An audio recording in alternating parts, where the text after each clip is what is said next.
Welcome back to One Boring Historian. Before we begin, tell me, where in the world are you watching from? And what time is it there? Are you in London at midnight, lights low, or somewhere sunny? Pretending you're not about to hear 2 hours about rats, fleas, and the end of half of Europe? Drop your location and time below. I love seeing how far this little community of night owls and early risers stretches. Now imagine this. It is the year 1347. You wake up to the sound of church bells, the smell of smoke, and whispers spreading faster than the wind. A ship has just arrived in the harbour. The crew is silent, their bodies covered in black swellings the size of eggs. No one knows it yet. But the world is about to change forever if you enjoy long, quiet walks through the darker corners of history. Don't forget to like this video and subscribe. It helps more curious minds find their way here, and keeps history boringly accurate. Now let's begin.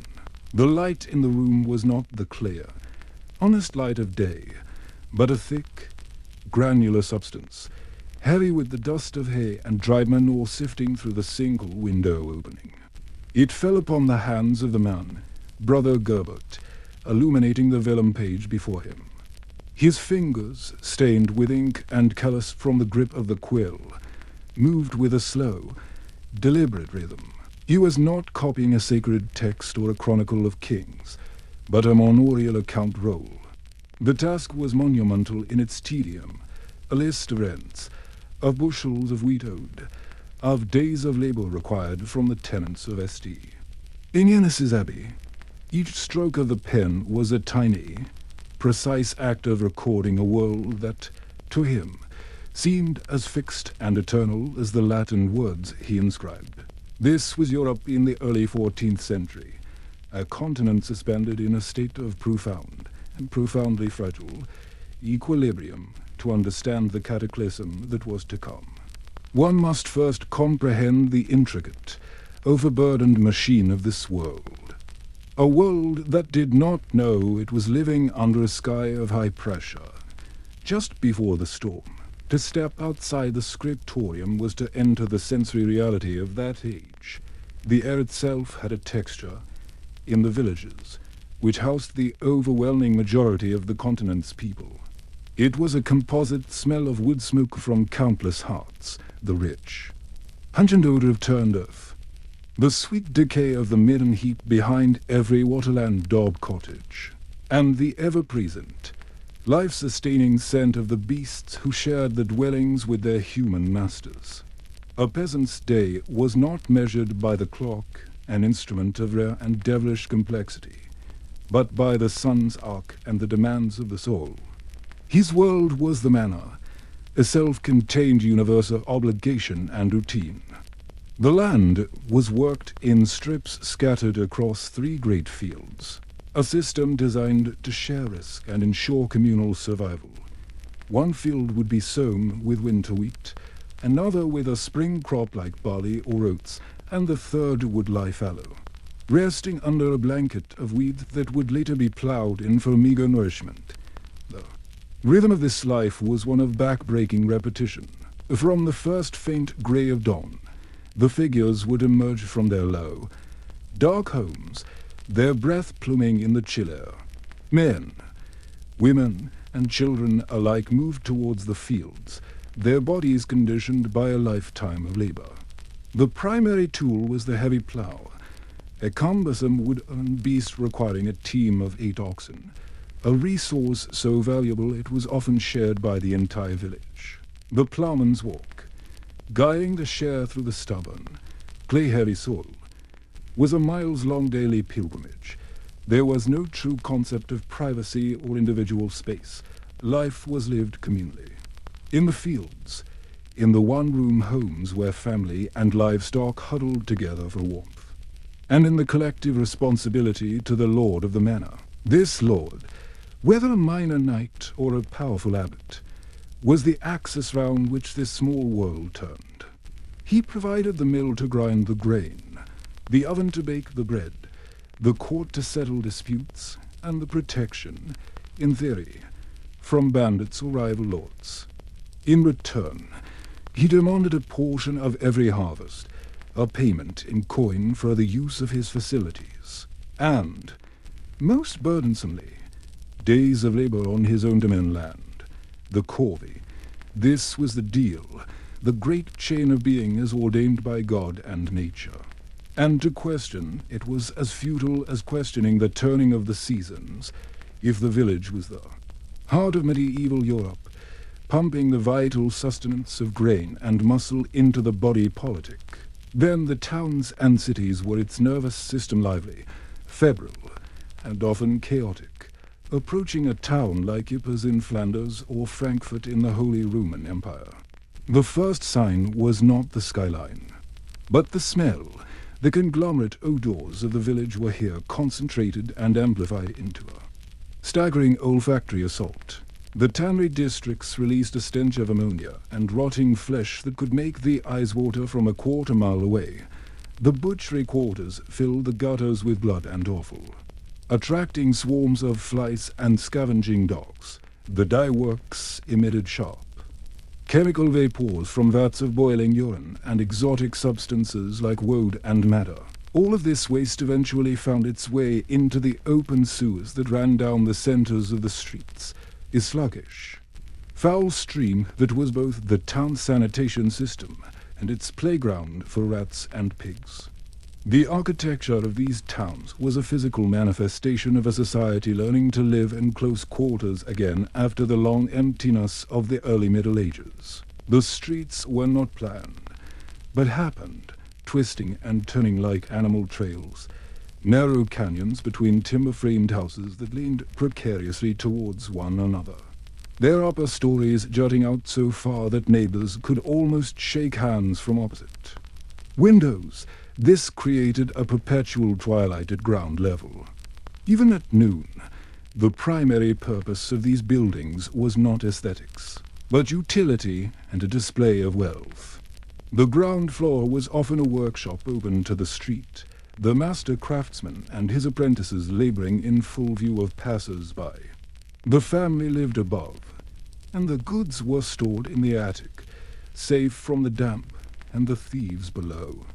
The air was a constant cacophony of sound, the clang of the blacksmith's hammer, the rhythmic clacking of the weaver's loom, the shouted bargaining from shop fronts, the barking of town criers, and the ubiquitous ringing of church bells, marking the liturgical hours that structured the day far more effectively than any mechanical timepiece. The center of this urban whirlwind was the market square, on market day. The entire economy of the region condensed into this single, teeming space. Here, the surplus of the manors met the craftsmanship of the towns. Peasants would stand behind small piles of their produce, eggs, chickens, sacks of grain, bundles of flax. Their wives might sell cheeses or spun yarn. Round them, a bewildering ray of specialized artisans and merchants plied their trades. The fishmonger shouted the virtues of his salt herring, a vital staple for a fast days, the spicer. A man of immense and mysterious wealth guarded his small, precious sacks of pepper, cinnamon, and cloves, commodities worth more than their weight in silver, imported from the fabled East through a long and perilous chain of Venetian galleys and Arab dhows. The air was thick with the smells of baking bread, roasting meat from paisellas, and the less pleasant odor of unwashed humanity packed tightly together. It was a place of vibrant color, from the dyed woolen cloth of the merchants' gowns to the painted signs of the taverns, and of intense social interaction, where news was exchanged, contracts were sealed with a handshake, and the town guards kept a watchful eye for pickpockets and cut purses. Above this bustling world of commerce and manual labor, both physically and spiritually, soared the Gothic cathedral in a city like Chartres or Cologne. Its construction was the work of generations, a communal project that consumed the wealth and labor of the entire region for a century or more. To enter its nave was to leave the noisy, filthy, Mortal world behind, and step into a vision of heaven itself, the stone ribs of the vaulting. Reached for the sky, supported by impossibly slender pillars, well light. Filtered through vast expanses of stained glass, fell in jewel-toned shafts of ruby, sapphire and emerald, illuminating the stories of scripture for a largely illiterate populace. The cathedral was not a quiet place of reflection. It was the heart of the city's civic and religious life. Merchants conducted business in the aisles, guild-sponsored chapels as displays of their piety and prestige, and the liturgy provided a daily, weekly, and yearly rhythm of processions, masses, and festivals that gave meaning and structure to existence. The church was the ultimate arbiter of truth, the keeper of the calendar, and the gateway to salvation. Its influence permeated every aspect of life, from the oath a king swore on the Gospels to the tithe a peasant paid from his meagre harvest. And yet, for all this apparent stability and fervent belief, the equilibrium was under strain. The great engine of medieval civilization, agriculture, was beginning to falter. The climate, which had been unusually warm and stable during the so-called medieval warm period, was shifting. Summers were becoming cooler and wetter. Harvests more frequently failed, leading to localized famines like the Great Famine of 1315 to 1317, which had killed millions and left a deep scar on the collective memory. The population of Europe had been growing steadily for centuries, pushing cultivation to its geographical and technological limits. New land, cleared from forests and drained from marshes, was often of poor quality and yielded little. There were simply too many people for the land to support in anything but the best of years. Wages were stagnant. The price of food was volatile, and the social contract, while still firmly in place, was beginning to creak under the pressure.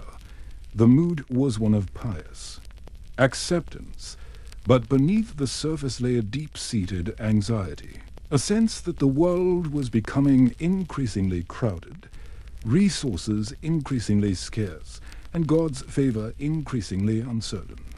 In his quiet room, Brother Gerbert dipped his quill again, recording that a tenant named Hugh Miller had paid 3 pence for the right to gather fallen branches in the Lord Eswood. It was a small, mundane transaction in a world composed of millions of such transactions. He did not know, could not know, that the very system he was so meticulously documenting was operating at its absolute capacity. The villages were full, the towns were teeming. The trade routes from the Levant to the Baltic were thick with ships and carts carrying goods. It was a world that had achieved a complex, sophisticated, and deeply stressed balance. It was a world waiting, though it did not know it, for a single, silent passenger on a Genoese merchant galley sailing from the Black Sea, a stowaway that would render Brother Gerbert's careful ledger, and the entire social order it represented utterly, catastrophically obsolete. The pressure was building, and the first, almost imperceptible, drop in atmospheric pressure was about to be felt. The world Brother Gerbert inhabited was, for all its vastness and diversity, connected by a series of increasingly fragile threads, while he recorded the yield of a barley field in Aquitaine. Events of profound and terrible consequence were unfolding in a distant, sun-scorched corner of the world, a place as remote to a European mind as the surface of the moon, yet inextricably linked to him by the slow, relentless currents of commerce and empire. The origin of the catastrophe lay not in the crowded cities of Europe, but on the high, arid steppes of Central Asia, in a region known as the Cheon Shan Mountains, near the trading post of Isikul, in the Chagatai Khanate. Here, the equilibrium of a different, but no less complex, ecosystem was about to be violently disrupted. The bacterium, Yersinia pestis, had existed for millennia in a silent reservoir, nestled in the bloodstream of wild rodent populations, marmots, gerbils, and ground squirrels who lived in vast, interconnected burrow systems called zoonotic foci. For these creatures, the bacterium was a chronic, manageable condition. The problem, the event that transformed a local enzootic into a raging panzootic and then a pandemic, was a disturbance. Climate shifts in the early 14th century, part of the same global cooling that was troubling European harvests, may have caused food shortages among these rodent colonies. As their populations crashed, the fleas that lived upon them, primarily the efficient and vicious Xenopsilochilus, the Oriental red flea, were left without their primary hosts, a flea. When it feeds on an infected rodent, ingests the plague bacilli, which multiply rapidly in its gut, forming a solid, coagulated mass that blocks its proventriculus, a valve leading to its stomach. This blocked flea, starving and desperate, begins a frantic feeding cycle. It jumps to a new host, another rodent, or, in the absence of one, a human, and attempts to feed. But the blockage prevents the blood from reaching its stomach instead. The flea regurgitates a mixture of fresh blood and tens of thousands of plague bacilli directly back into the bite wound it has created. Each frantic bite sows the seeds of infection. This microscopic drama found its macro-scale catalyst in the greatest system of human interconnection the world had yet known, the Silk Road.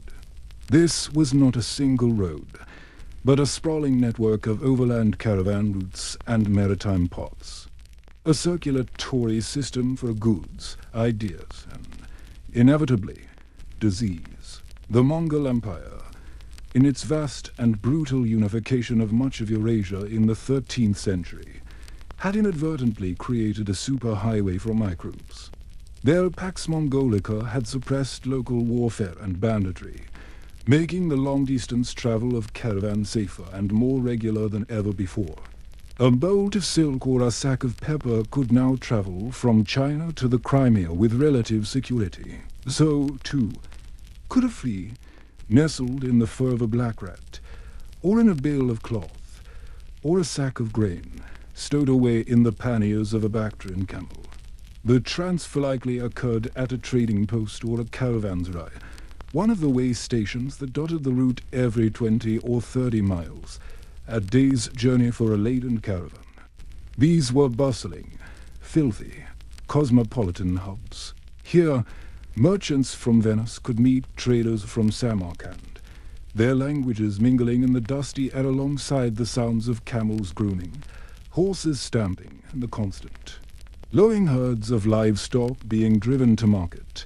Granaries and warehouses were piled high with goods, providing a perfect, concentrated food source for Rattus rattus, the black rat. This species, a climber and a stowaway par excellence, had co-evolved with humans, following trade routes out of India centuries before. It was far more susceptible to the plague than its hardier, burrowing cousin, the brown rat, which would not arrive in Europe until centuries later. A single infected rat, arriving with a caravan from an endemic area in the steppes, could die in a granary, its body becoming a launching platform for thousands of its now blocked, starving fleas. They would leap to the other rats in the colony, and as those rats died in droves, the fleas would seek new hosts, the cats that hunted them, the dogs that scavenged, and the humans who lived and slept and ate in close proximity to these infestations. The first recorded major outbreak in this chain reaction struck the Genoese trading port of Kaffa, on the Crimean coast of the Black Sea. In 1346, Kaffa was a tense, fortified enclave of European commerce perched on the edge of the Mongol world. In 1346, a dispute between the Genoese merchants and the local Mongol ruler, Yani Beg, escalated into a siege. The historical account of the notary Gabriel Limusi, though likely apocryphal in its specifics, captures the essential, terrifying truth of the event. He describes how the Mongol army, being ravaged by a mysterious and deadly disease, began to die in such numbers that they could no longer maintain their siege operations. In a final act of biological warfare, whether intentional or simply an act of disposing of corpses with siege engines, they catapulted their dead into the walled city. The terrified Genos defenders, seeing the bodies of their enemies raining down, rotting and covered in strange, dark swellings, were horrified. Whether this specific event happened or not, the disease inevitably breached the walls of Kaffa, likely through the far more mundane, yet equally effective vector of rats scurrying along mooring lines or through gaps in the fortifications, the Genos. Merchants, seeing their comrades and customers sicken and die with terrifying speed, did what merchants do in a crisis.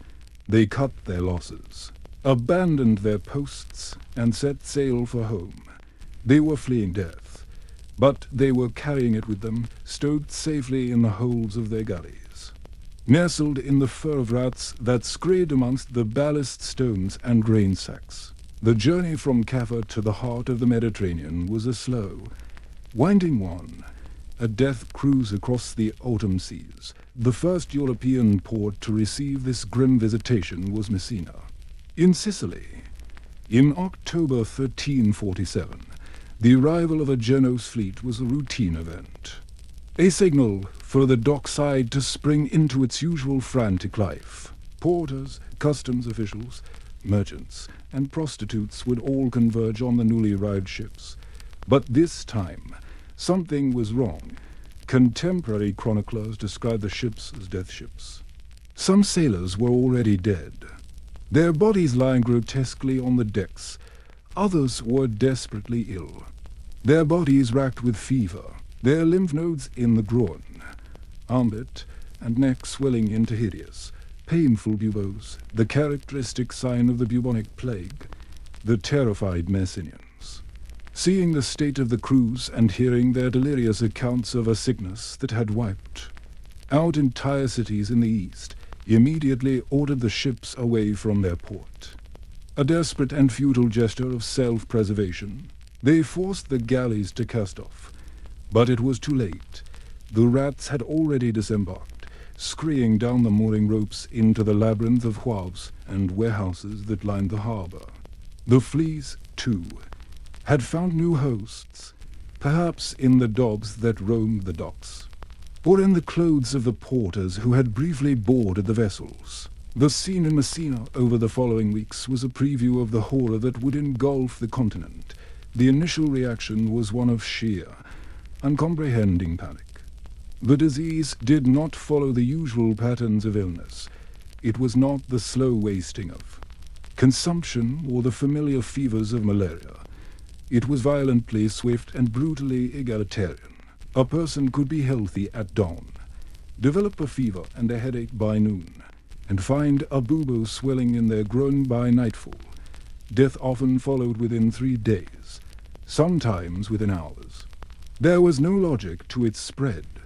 It struck down the strong and the weak, the rich in their stone houses and the poor in their hovels. Though the poor, living in more crowded and rat-infested conditions, inevitably suffered first and most severely, the social fabric, so carefully woven by centuries of tradition and obligation, began to unravel with shocking speed as the death toll mounted. The basic rituals of society broke down. Fear of contagion overrode familial duty. Fathers abandoned sick sons. Mothers left dying infants. The streets, once teeming with life, grew still, save for the occasional cry of the afflicted or the slow, grim procession of corpse carts. The air, once thick with the smells of salt and fish and trade, was now heavy with the scent of decay and the smoke of funeral pyres. For the church-esque tradition of individual burial was quickly overwhelmed by the sheer mess of the dead. From Messina, the plague radiated outwards like a shockwave, carried by the very networks that made medieval Europe prosperous. It traveled west to North Africa and east to the Byzantine Empire. But its most devastating path was northwards, up the Italian peninsula by January 1348. It had reached Genoa and Venice, the two great maritime republics whose wealth was built on the long-distance trade that had now betrayed them. The arrival in Venice, La Serenissima, the Serene Republic, was a particular tragedy. The city, built on water, was considered by some to be potentially safer, isolated from the miasmas of the mainland. This proved to be a fatal illusion. The canals were simply aqueous streets for the rats, who could swim from island to island, and the crowded, multi-story palazzi were perfect vertical cities for them to infest. The Venetian government, the most sophisticated bureaucracy in Europe, reacted with a swiftness and ruthlessness that would become a model for future public health measures. They established a committee of 3 nobles to manage the crisis. They instituted a 30-day isolation period for incoming ships, the origin of the term quarantine, from the Italian quarantagioni, 40 days. They organized the collection of the dead for burial on designated islands in the lagoon. But their science was based on a flawed premise, the theory of miasmas. That disease was spread by corrupt and foul air. They could not conceive of the invisible transmission by fleas and rats. So, while they cleaned streets and burned aromatic herbs to purify the air, the true vectors moved unimpeded through the city. The death toll in Venice was catastrophic, perhaps wiping out over half of its population of 120,000 in a matter of months. The great artist Titian, who would later paint the city in its golden age, was born around this time. His generation would be one of starkly depleted numbers. The mood in the city shifted from frantic activity to a somber, terrified stillness, punctuated by the constant tolling of funeral bells. The vibrant trade that had filled the Grand Canal with vessels from Alexandria and Constantinople ceased. The Rialto market, once a symbol of the city's global reach, was subdued, its merchants and customers dead or hiding in their homes. The very water that defined the city seemed to stagnate, reflecting a sky that had, for its people, turned malevolent. The unseen cargo from the Central Asian steppes had found its way into the very heart of European commerce, and from these gateway ports it was now poised to march inland, following the pilgrim paths and trade routes into a continent utterly unprepared for the storm that was about to break over it. The horror that seeped into Europe through its port cities in 1347 and 1348 was not a single, monolithic entity.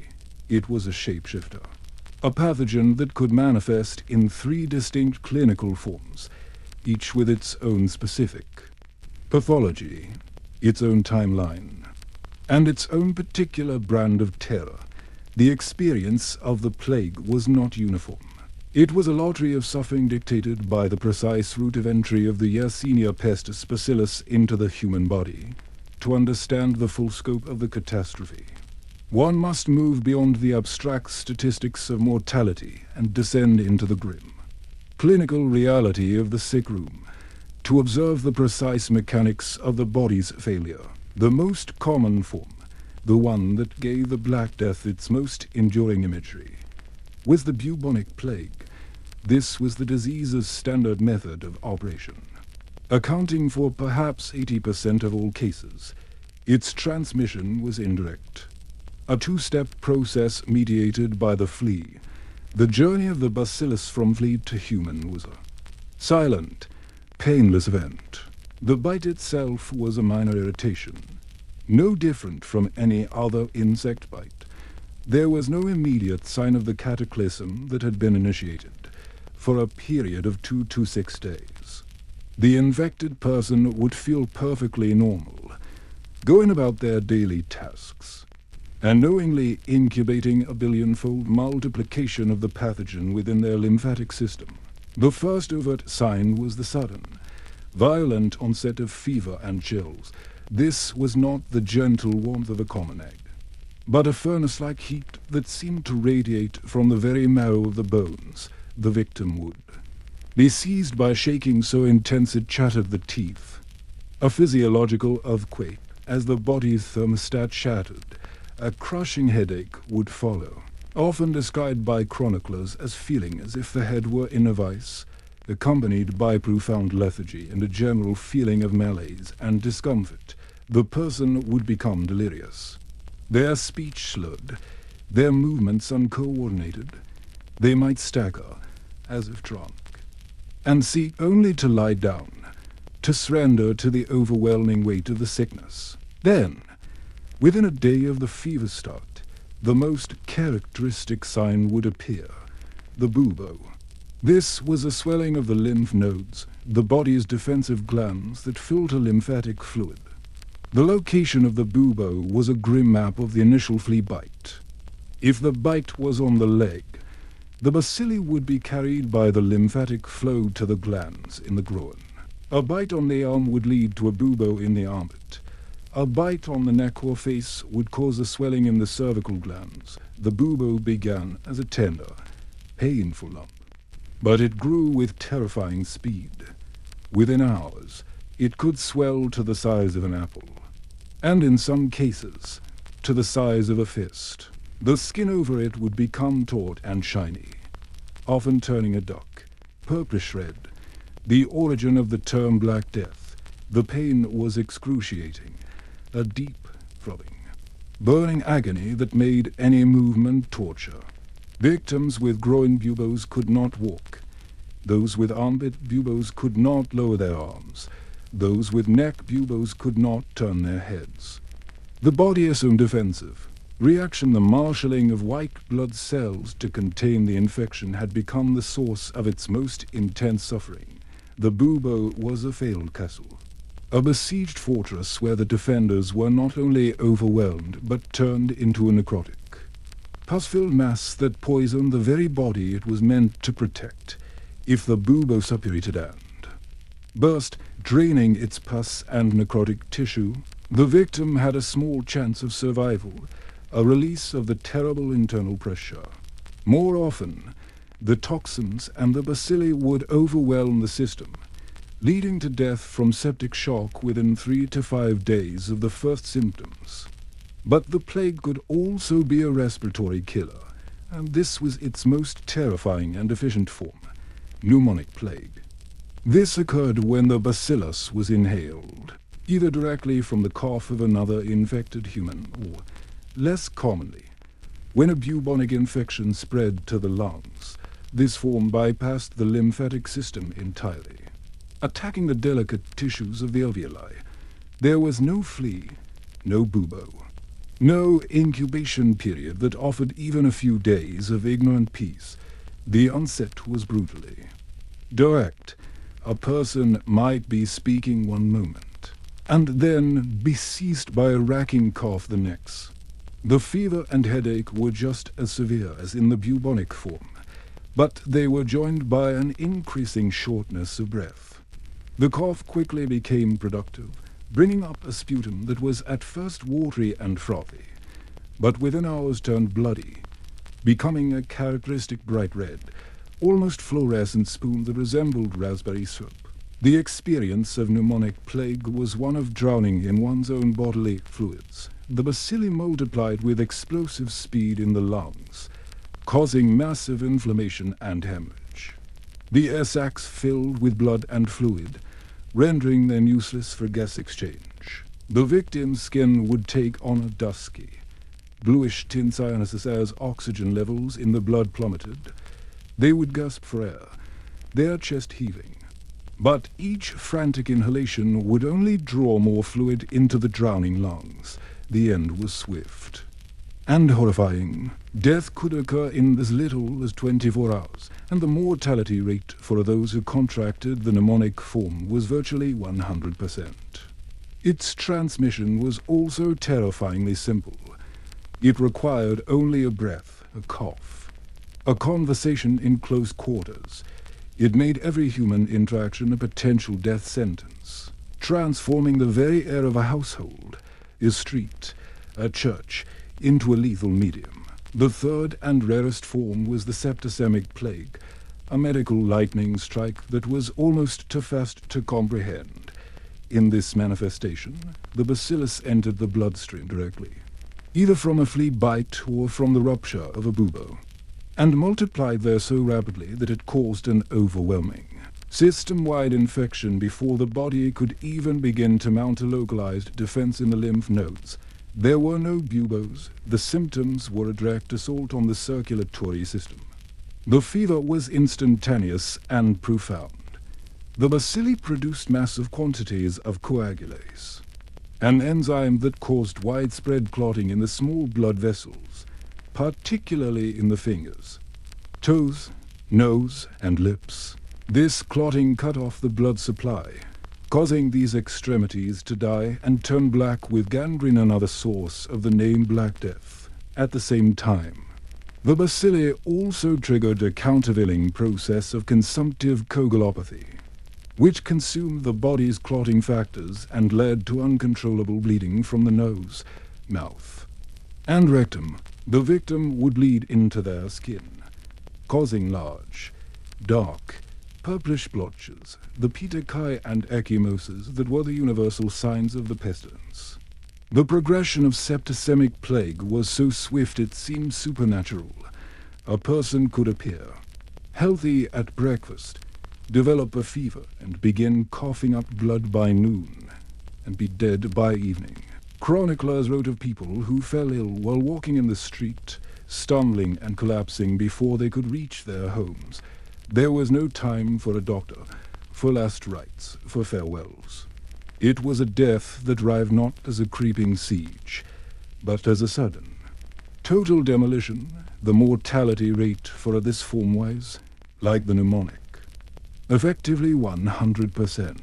To see this not as a clinical description, but as a lived experience in a medieval household, is to understand the true texture of the terror. Imagine a peasant cottage, much like the one on Brother Gerbert's manor. The father, a tenant farmer named Thomas, comes home from the fields one evening complaining of a chill. His wife, Agnes, puts him to bed near the hearth, assuming it is an autumn fever. But by morning, the chill has become an inferno. He is shaking violently. His speech is incoherent, and he complains of a pain in his groin so severe he cannot bear the weight of the rough wool blanket. Agnes pulls back the cover to find a swelling, already the size of a hen's egg, pulsing with a dark, angry heat. The diagnosis is instant and absolute. The mark of God, the token, the plague. The words themselves carried a death sentence. The routines of care, honed over a lifetime for childhood illnesses and the ailments of old age, become futile. Even dangerous, Agnes might try to lance the bubo with her sewing needle, a desperate act that often only introduced more infection. She might apply a poultice of herbsand, bread, a gesture of comfort that did nothing to slow the bacilli multiplying in his lymph. Their children, a boy of 10 and a girl of 7, watch from the corner, their faces pale with a fear they cannot fully articulate. They see their strong, dependable father reduced to a writhing, delirious stranger who does not know them. The familiar, cramped space of their home, once a place of relative safety, is now a prison and a death chamber. The air is thick with the smell of sweat, sickness, and the smoky herbs Agnes burns in a vain attempt to ward off the cropped air she believes is the cause. Within 2 days, Thomas is dead. But the tragedy is only beginning. The fleas that fed on him as he died, now bloated with bacilli, are seeking new hosts. They find the children. The girl develops a cough the day after her father's body is hastily carried away. It is not the bubonic form. It is pneumonic. She drowns in her own blood within a day, her small body unable to fight the pulmonary onslaught. The boy, perhaps bitten by a different flea, develops a bubo under his arm. He lasts 3 days before succumbing. Agnes, having tended to them all, finally feels the telltale chill herself. She dies alone in the empty cottage, the last of her line. Her world extinguished in less than a week, the chain of infection, from rat to flea to human. And then, in its mnemonic form, from human to human, made the family unit the fundamental building block of medieval society into its most efficient transmission network. The very bonds of love and duty that held society together became the pathways for its destruction. The plague was not just a biological event. It was a systematic dismantling of the human world, one household at a time. The initial, localized terror that gripped ports like Messina and Venice did not remain contained. It moved, a slow, dark stain spreading across the parchment map of Europe, following the capillary networks of trade and pilgrimage, as the plague migrated from the coastlines into the hinterlands, from the crowded tenements of the cities into the manorial villages. The collective human response began to shift. The first stunned panic gave way to a deeper, more systemic psychosis. The frameworks of society, the family, the church, the feudal obligation began to buckle under a weight of mortality they were never designed to bear. The world did not end with a bang, but with a slow, agonizing unraveling of every thread that bound people to one another. The most intimate and profound casualty was the bond of kinship. For centuries, the family had been the irreducible unit of survival, a compact of mutual aid in a hostile world. The plague made a mockery of this compact. The duty of a child to a parent to a child, espoused to their partner, these ancient imperatives crumbled before the primal instinct of self-preservation. Chroniclers like Ignolo di Torresina wrote with grim astonishment of the new social order: father abandoned child, wife, husband, one brother, another, he recorded. For this plague seemed to strike through the breath and sight. The scene in a typical urban dwelling, a tall, narrow house in a city like Florence or Paris, became a recurring nightmare. In a second-floor room, a merchant would lie burning with fever, a dark bubo swelling on his neck. His wife, who had shared his bed for 20 years, would stand in the doorway. A cloth pressed to her mouth and nose. The choice was biblical in its cruelty: stay and offer comfort, almost certainly ensuring her own infection and leaving their children as orphans, or flee and preserve herself to care for the young. All too often, the door would close. A jug of water and a loaf of bread might be left in the hole, pushed inside with a stick. The well would retreat to the upper floors, listening to the cries of the sick below until they fell silent, a silence more terrible than the cries had been. In the countryside, a peasant might return from a day, as forced labor on the Lord Estament, to find his wife and children feverish. Knowing the fate that awaited him in that single-room cottage, he might instead turn and walk into the woods, becoming a rootless, desperate vagrant, his conscience a smaller burden than the certainty of death. This collapse of familial duty was mirrored with even more devastating spiritual consequences. Within the ranks of the clergy, the parish priest was the linchpin of medieval life, the arbiter of sin and the dispenser of grace, his most sacred duty being the administration of the last rites.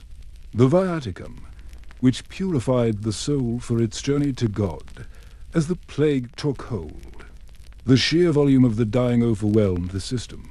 A single priest in a large parish might have dozens of deathbed calls in a single day. More terrifying than the workload was the nature of the disease.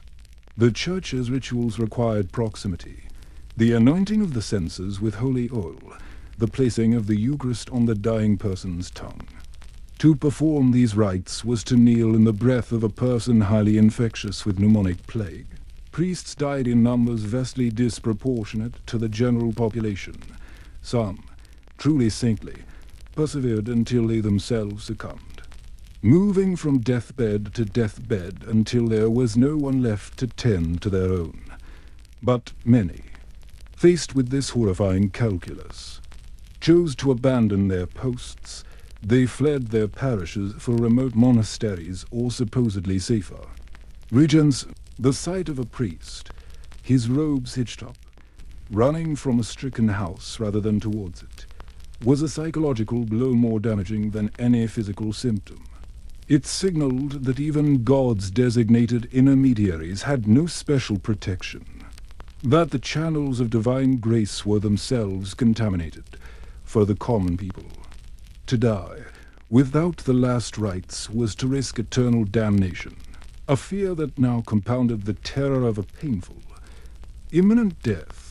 The death rattle in a darkened room was now accompanied by a new, profound silence, the absence of the Latin prayers that were meant to guide the soul to peace. The pillars of family and faith splintered.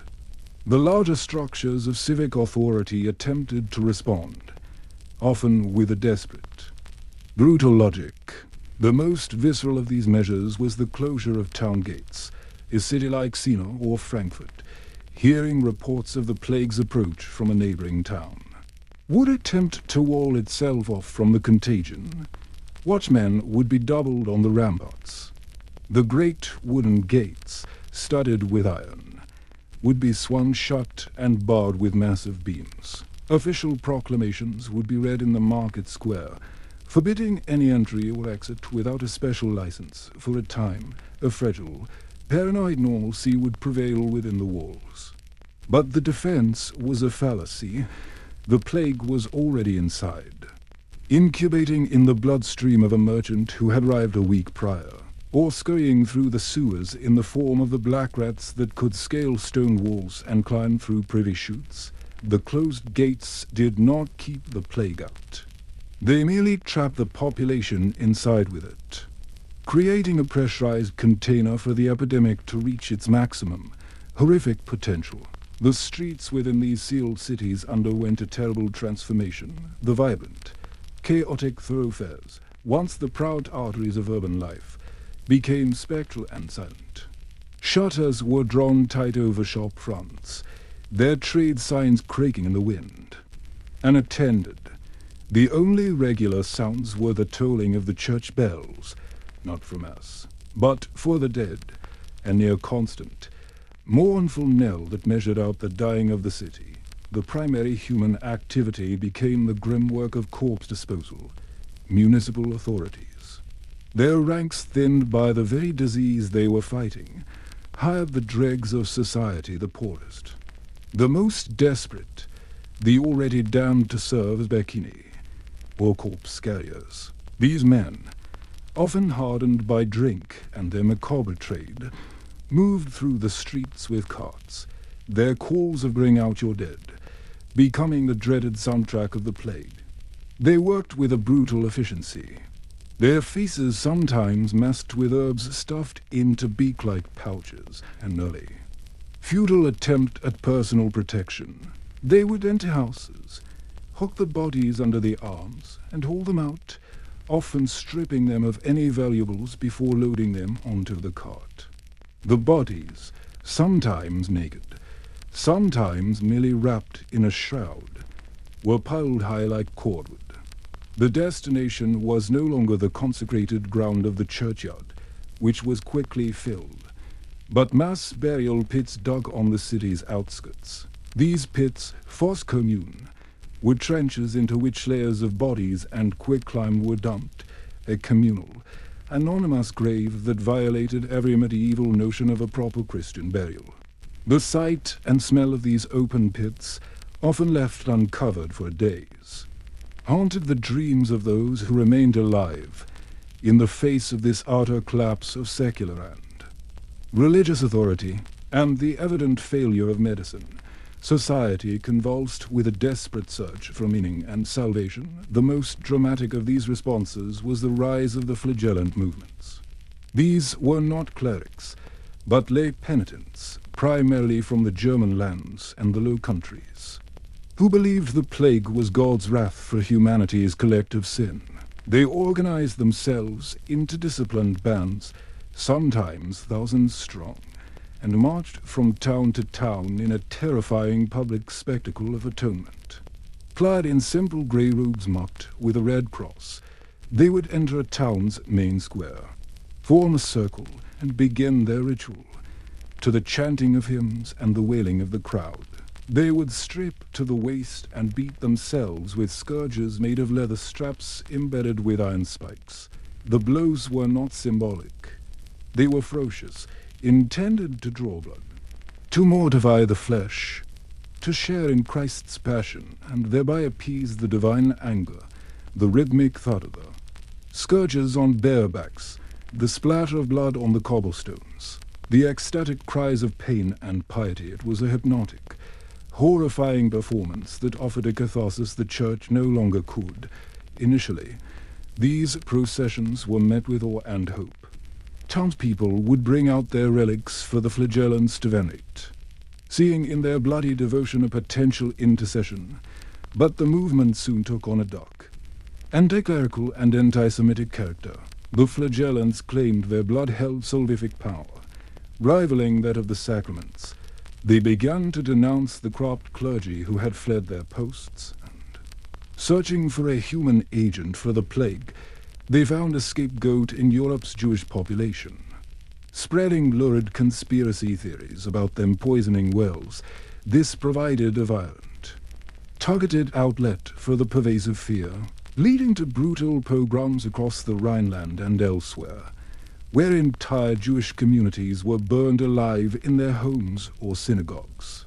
The flagellant movement became so destabilizing that Pope Clement VI eventually condemned it, and secular authorities, fearing the breakdown of all order, moved to suppress it by force. Alongside these extreme movements, there were quieter, more orthodox, yet equally desperate religious responses. Solemn processions, sanctioned by the remaining clergy, wound their way through the emptied streets. Priests, holding aloft reliquaries containing the bones of saints, led a somber parade of the few remaining faithful.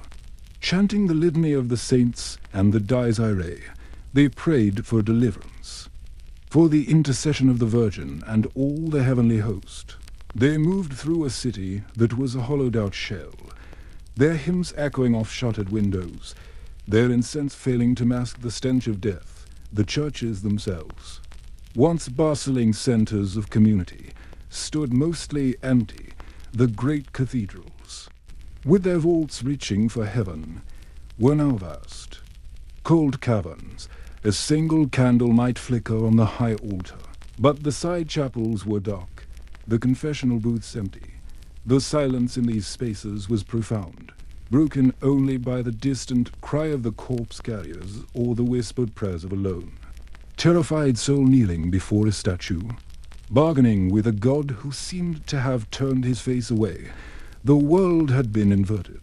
The institutions meant to provide order, comfort, and meaning had been rendered powerless, leaving humanity alone in the gathering dark, groping for an explanation, for a cure, for a shred of hope in the face of an unimaginable and seemingly indiscriminate annihilation. In the suffocating atmosphere of the plague years, fear underwent a chemical change. The initial, pure terror of an invisible, unstoppable force began to cuddle into something darker and more active, corrosive. Searching paranoia, a death that felt random was, in a way, intellectually unbearable. The medieval mind, structured by a worldview in which every event was a link in a chain of divine cause and effect, could not accept such meaningless devastation. There had to be a reason. If God was punishing humanity, it was for a specific, monstrous sin. And if the plague was a physical poison, it must have a human hand to administer it. This desperate, human need for a narrative, for a target upon which to focus its rage and fear, transformed the psychological landscape of Europe.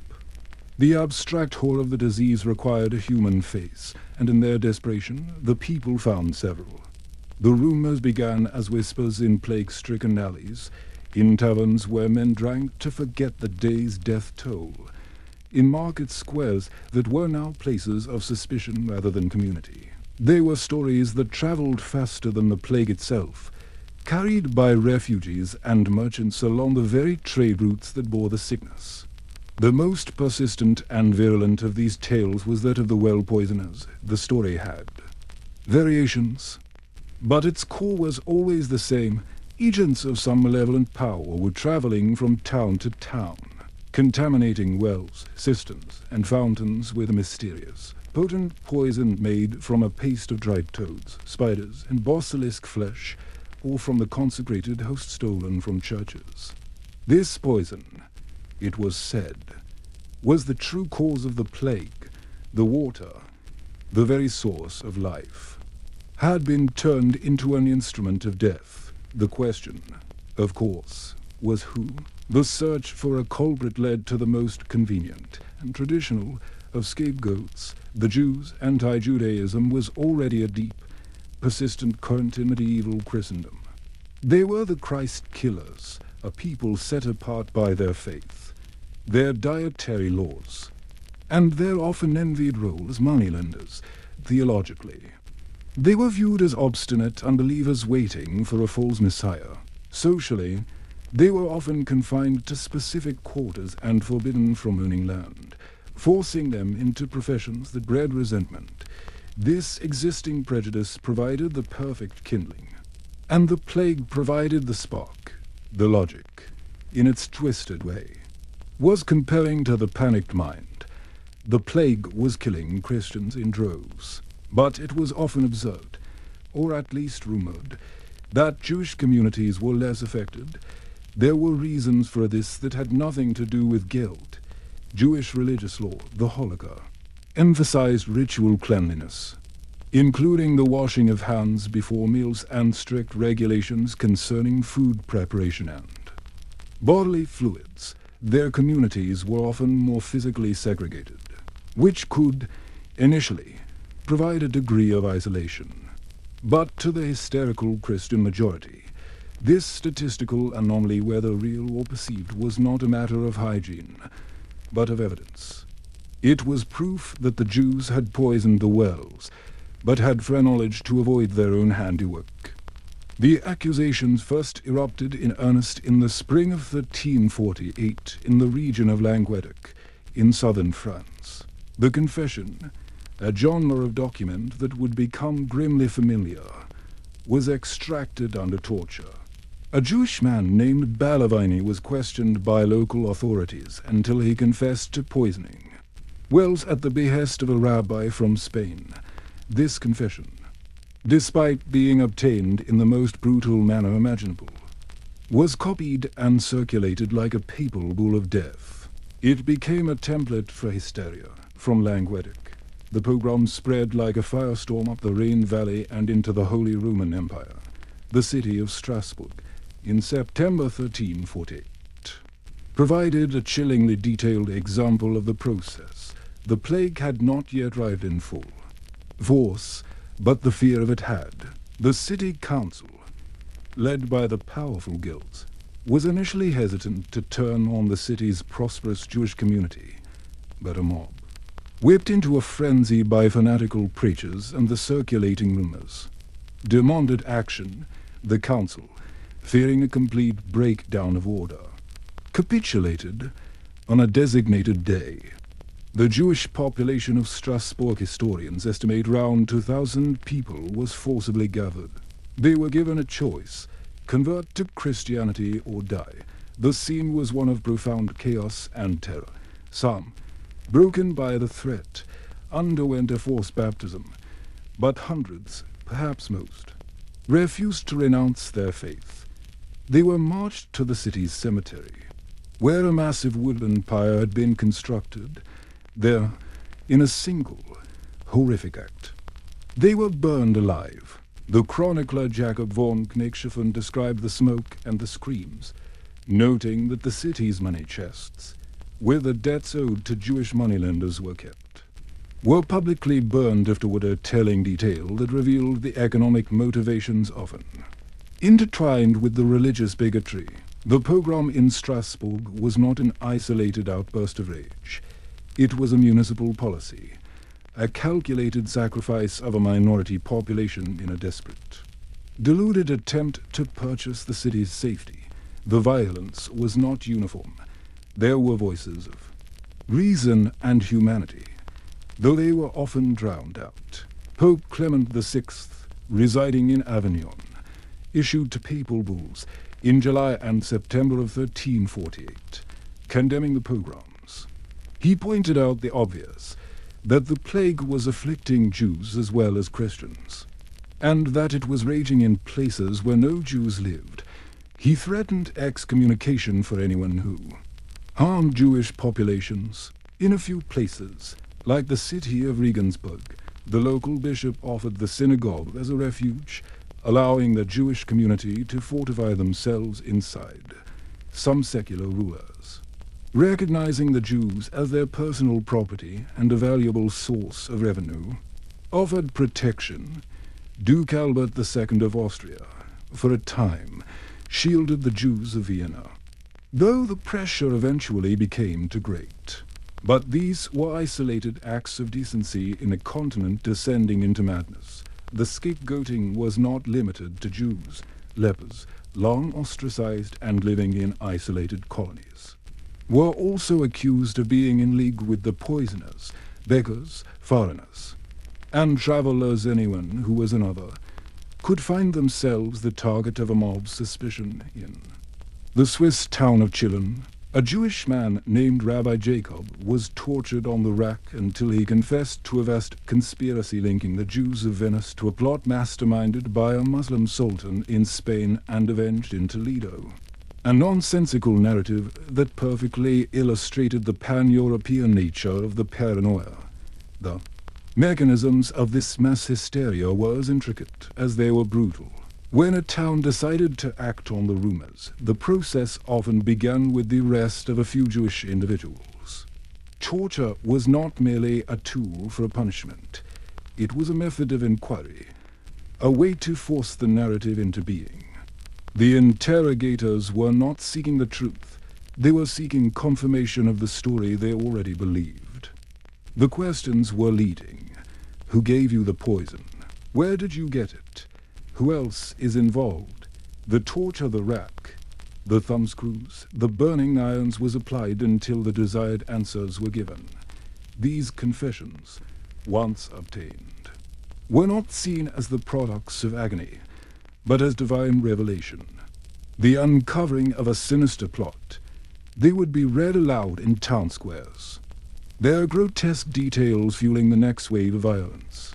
The pogroms themselves were often preceded by a grim, carnival-like atmosphere. The mob, armed with clubs, axes, and torches, would descend upon the Jewish quarter. The violence was not a swift military action, but a slow, sadistic ritual of humiliation and destruction. Homes were looted and burned. Synagogues were desecrated, their Torah scrolls torn and trampled. Individuals were dragged into the streets and beaten, their beards a symbol of piety set on fire. The final act was often the mass burning, a Judean shower or jousting, a public spectacle intended to purify the community through fire. The chronicles of the time are filled with matter-of-fact, almost liturgical, recordings of these events in names. Over 6,000 were killed. In Erfurt, 3,000. In Brussels, the entire community was annihilated. This scapegoating was a disease of the mind that ran parallel to the disease of the body. It was a symptom of a society in its death throes, its cognitive immune system turning on itself.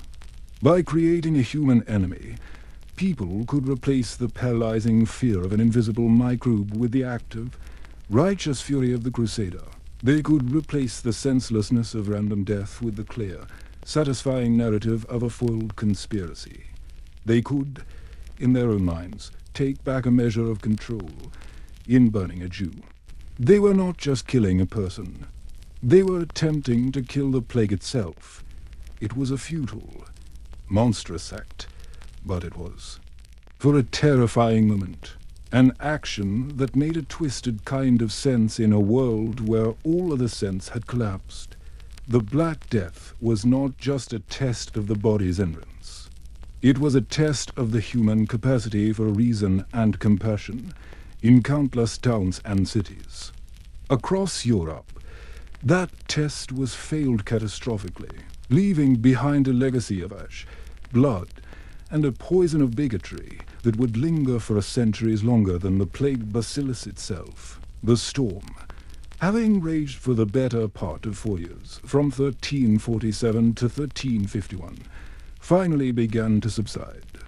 The pathogen, Yersinia pestis, had exhausted its susceptible hosts, burning through the dense fuel of humanity until there were not enough bodies left to sustain its fire. The dying did not stop abruptly, but it slowed, from a torrent to a trickle, and then, in most places, it ceased. The last cough faded in the empty house. The final bubo burst without a witness. The last corpse was hauled away to the pit. It was then, in the aftermath, that the true and utter scale of the devastation became apparent. The world had not ended, but it had been hollowed out. The continent was left standing, a ghost of its former self, draped in a silence so profound it was itself a physical presence, a weight that pressed upon the landscape and the psyche of the survivors. The most immediate and visceral evidence of the catastrophe was the presence of the dead, or rather, the problematic, overwhelming surplus of them. The traditions of medieval burial, which involved a slow, solemn procession to the consecrated ground of the parish churchyard, followed by an individual grave marked, if one was lucky, with a simple wooden cross, had been rendered impossible. The numbers were simply too vast. In the cities, the churchyards had filled within weeks. Initially, pits were dug just beyond the walls, but as the death toll mounted, these too were overwhelmed. The solution was the mass burial pit, the fosse commune. These were not carefully excavated graves, but vast, hasty trenches, sometimes old quarries or defensive ditches pressed into service. The process was mechanical and grim. The corpse carts, now a permanent feature of urban life, would make their rounds, their drivers often being social outcasts or criminals pressed into this ghastly service, their faces sometimes covered with cloths soaked in vinegar. A futile attempt to ward off the stench and the feared miasma. The bodies, often naked and stiff, were tipped into the trench, limbs splayed in grotesque, unnatural angles.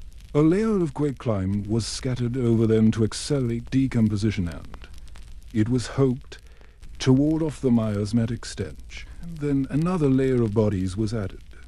There was no ceremony, no prayer, no record of names. A chronicler in Sina wrote, and I, Agnolo di Tora, called the fact, buried my 5 children with my own hands, and so many died that all believed it was the end of the world. The sheer logistics of disposal often broke down entirely. In the worst weeks, bodies were simply left in piles in the streets or pushed into the rivers, creating a secondary crisis of pollution and a lingering horror that would haunt the dreams of survivors for the rest of their lives.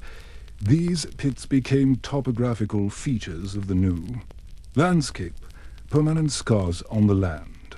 On the outskirts of London, at Smithfield, a pit was dug to hold over 50,000 bodies, a number that represented the entire population of a major city, simply erased.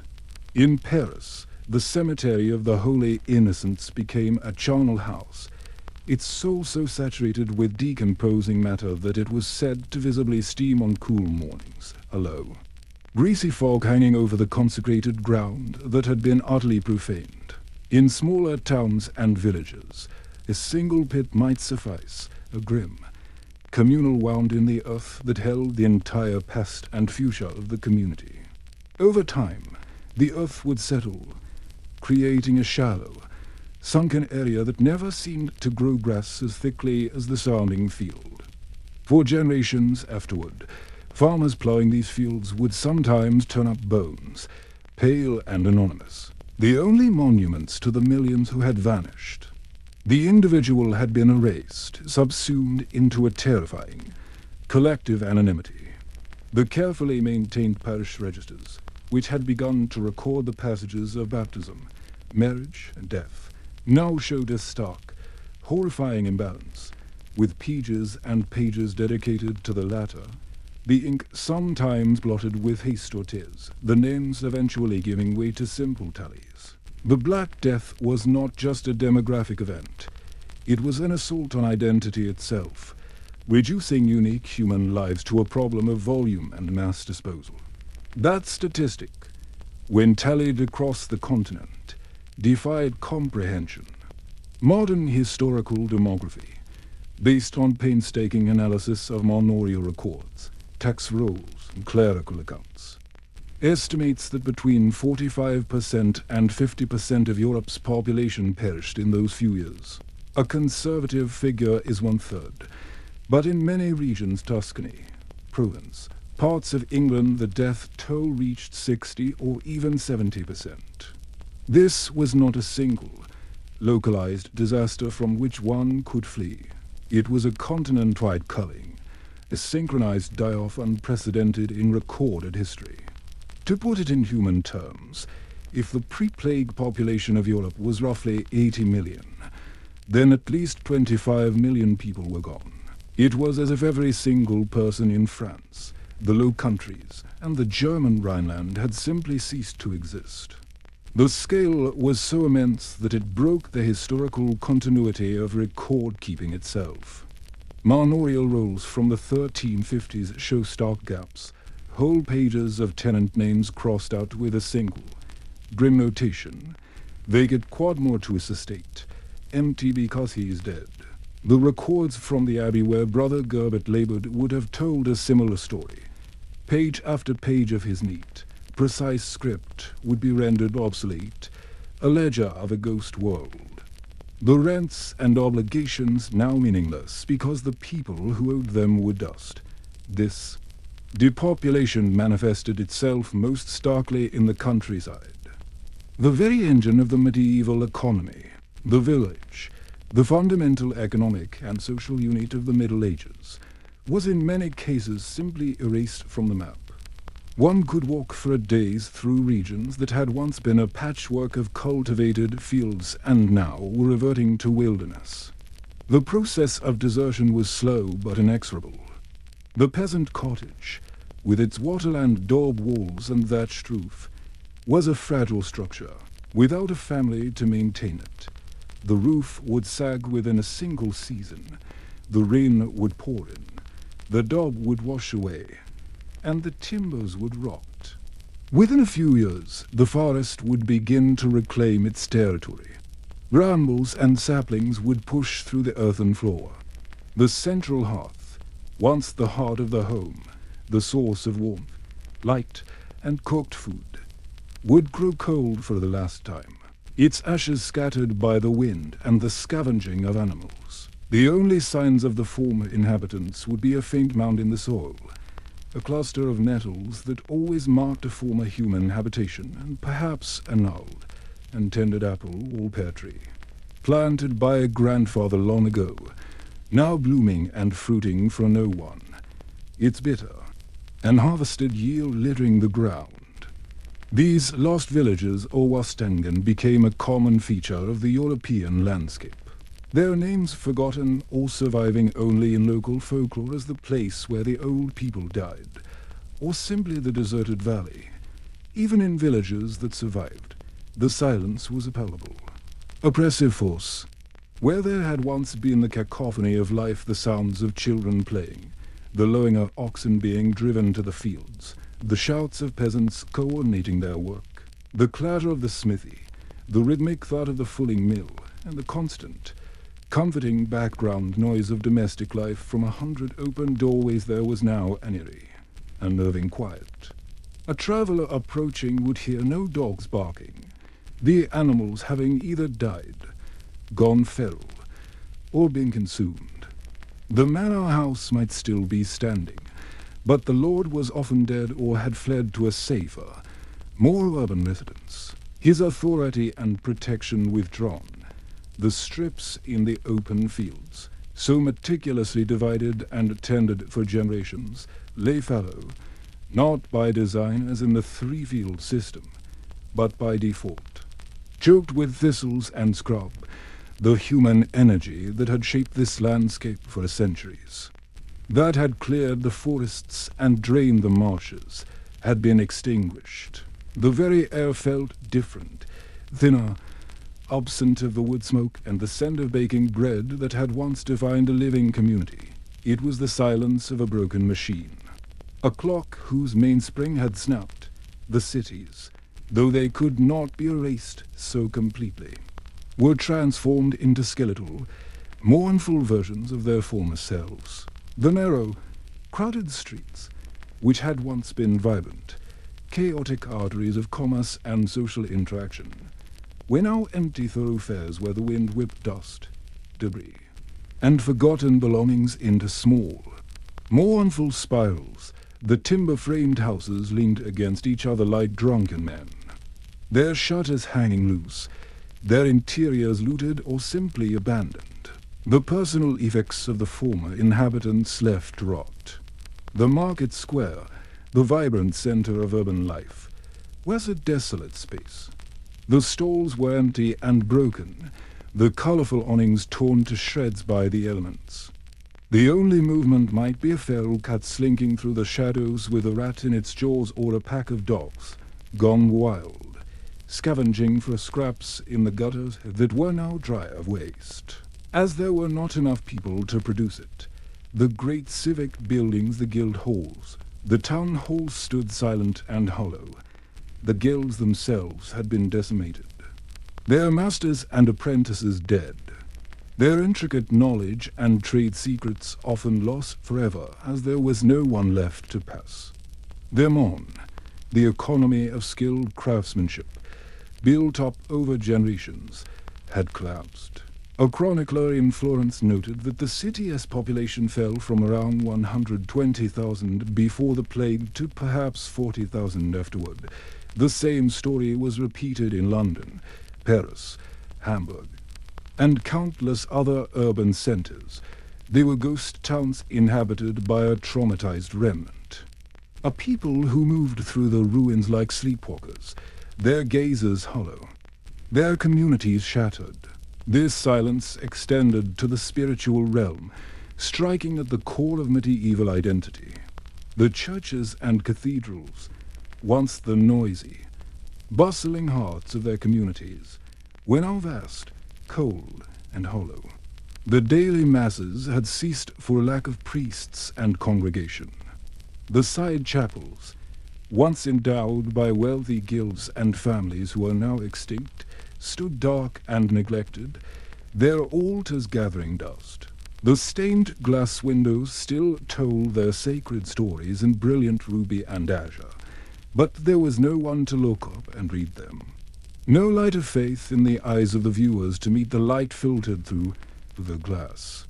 The only constant sound was the slow, mournful tolling of a single bell, rung for the dead, a sound that had become so commonplace it was part of the background noise of despair, a metallic heartbeat of a dying world. The faith of those who remained was shaken to its core. They had prayed, they had processed with relics, they had flagellated themselves, they had donated their last coins to the church, and still, God had not stayed his hand.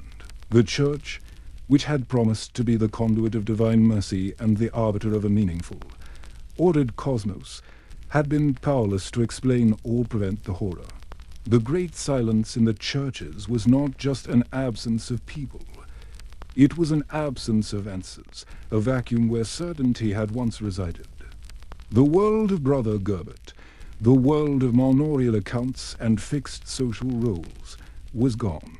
The ledger he had so meticulously kept was now a document of a lost world, a census of the dead. The intricate web of obligations that had bound serf to lord, apprentice to master, child to parent, had been torn apart. There were not enough people to work the land, to practice the trades, to fill the armies. The sheer scarcity of labor, a resource that had been overwhelmingly abundant and thus cheap, was about to trigger a social and economic revolution that would dismantle the last vestiges of the manorial system and empower the lower classes in ways previously unimaginable. The psychological impact was equally profound. The collective memory now contained a stark, unbridgeable chasm between before and after. The art that would emerge in the latter half of the 14th century was filled with images of death. Not the peaceful, theological death of earlier years, but the grotesque, universal, and rotting death of the dance macabre, where skeletons led emperors and peasants alike in a final, equalizing dance. There was a new fragility to life, a sense of the world's terrifying impermanence. The great, teeming, noisy, vibrant world of medieval Europe had been reduced to a whisper. The continent lay under a pall of smoke and memory, a patient convalescing from a fever that had nearly consumed it, forever scarred by the experience of the great mortality, the Black Death, and the great, suffocating silence it left in its wake. A silence that would echo for generations. The great silence that fell over Europe was not, in fact, silent. It was filled with the low, persistent hum of trauma, a psychic vibration that would resonate for generations, finding its expression not in the ledgers of merchants or the proclamations of kings, but in the art, literature, and religious consciousness of the survivors the world had been forcibly reoriented toward. Mortality, the memento mori, the reminder of death, was no longer a philosophical abstraction whispered by monks in cloisters. It was a visceral, universal memory. The smell of quicklime and the sight of empty chairs, this collective psychological wound, manifested in a cultural obsession with death that was as pervasive as the plague itself, transforming the aesthetic and spiritual landscape of the late Middle Ages with a stark, unsettling clarity, the bustling, confident society of the early 14th century, with its grand cathedrals reaching for the heavens and its intricate scholastic debates, was gone. In its place was a quieter, more introspective and profoundly scarred world, where the central, unifying experience was the intimate, horrifying familiarity with the body's decay and the soul's precarious journey. The most potent and enduring symbol of this new consciousness was the dance macabre, or the dance of death. Before the plague, depictions of death often showed a tranquil, sleeping figure on a tomb effigy, or a theological allegory of the soul's journey. The post-plague death was different. It was an active, skeletal, and grimly egalitarian force, the dance macabre, whether painted on the walls of a church, carved into choir stalls, or recited in popular verse, always followed the same harrowing formula, a procession of figures, representing every stratum of society, from the highest to the lowest, each being led away by a dancing, animated corpse. The Pope, with his triple crown, is tugged along by a skeleton mocking his earthly authority. The Emperor, with his orb and scepter, is pulled from his throne, the beautiful Queen. The wealthy merchant, the lusty knight, the diligent ploughman, the innocent child all are summoned, without exception, without recourse. Without delay, the skeletal figures are not merely guides. They are gleeful, mocking, and impatient, often playing musical instruments, the fiddle, the drum, the bagpipe, and a macabre parody of a wedding procession, a dance leading not to new life, but to the grave. This was a direct artistic response to the plague's indiscriminate carnage, a visual representation of a world where the social hierarchy, so carefully constructed and maintained, had been proven utterly meaningless in the face of a bacillus.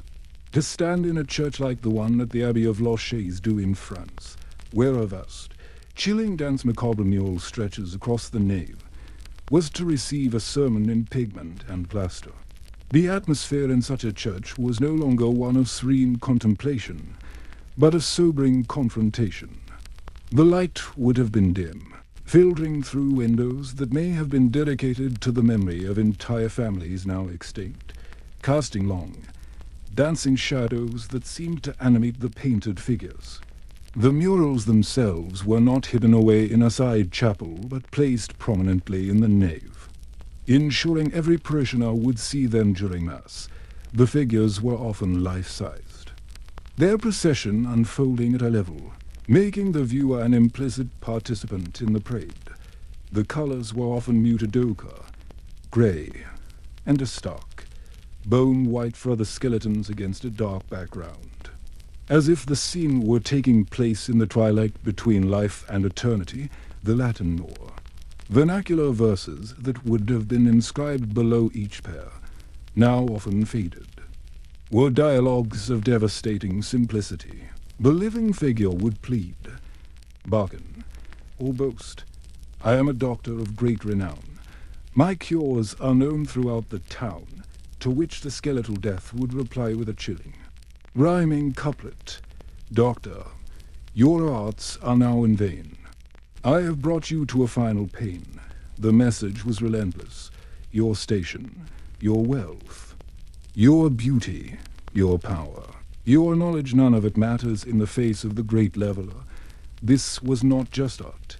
It was a form of mass therapy for a traumatized population, a way of processing the random, indiscriminate nature of the plague's carnage by giving it a narrative and, in a perverse way, a sense of order and inevitability that the actual event had so terrifyingly lacked. It was a collective attempt to master the unimaginable by rendering it in a structured, repeatable form. This artistic shift was mirrored in other, more personal forms of expression. In the illuminated manuscripts painstakingly crafted in monastic scriptoria, the borders of sacred texts, once filled with intricate, playful depictions of daily life, lush foliage, and whimsical beasts, now teemed with diaries of a darker sort, skeletons justing with knights, worms and snails gnawing on recumbent corpses, and demons tormenting the damned in elaborate, inventive ways. The margin was no longer an escape from the text's solemnity, but an amplification of its mortal warnings. Tomb sculpture underwent a dramatic and gruesome evolution. The serene, idealized effigies of the 13th century, showing the deceased in peaceful repose, hands folded in prayer, gave way to the transi, or cadaver tomb. These featured layers on top, the deceased in their full regalia, in the prime of life, a representation of their earthly status and vanity. Below, a shocking, hyper-realistic depiction of the same person as a decaying corpse, eaten by worms and reptiles, the flesh sloughing off the bone. The Bishop of Exeter, for instance, commissioned such a tomb, showing his robust, mitred self above, and his naked, decomposing body below. The intended effect was not to memorialize his earthly glory, but to obliterate it, to force the viewer and to remind his own soul to confront the vile reality of the flesh that awaited them all. This was an art of radical humility and horror, a direct result of a generation that had seen too much putrefaction, too many bodies bloated and blackened in the streets, to believe any longer in the comforting illusion of earthly permanence or the dignity of the physical form. The very sounds of the church changed to match its new visual grammar. The sermons delivered from the pulpits of Europe in the latter half of the 14th century took on a new, fire and brimstone tenor, a rhetorical style that sought to match the visceral terror of the plague itself. Preachers like the Franciscan friar San Bernardino of Siena captivated and terrified massive crowds in the piazzas of Italy, their voices echoing off the very walls that may have borne Dante's macabre paintings. His voice would not have spoken of a gentle, merciful Christ. but of a stern, implacable judge of the suddenness of death and the urgent, immediate need for repentance. The language was visceral, drawn from the common, shared experience of the plague. "You are but a sack of dung," he would thunder, his voice rising to a crescendo, a food for worms. "Your body is a corruptible vessel of sin. You know not the day nor the hour. The arrow of death flies unseen." This was not abstract theology.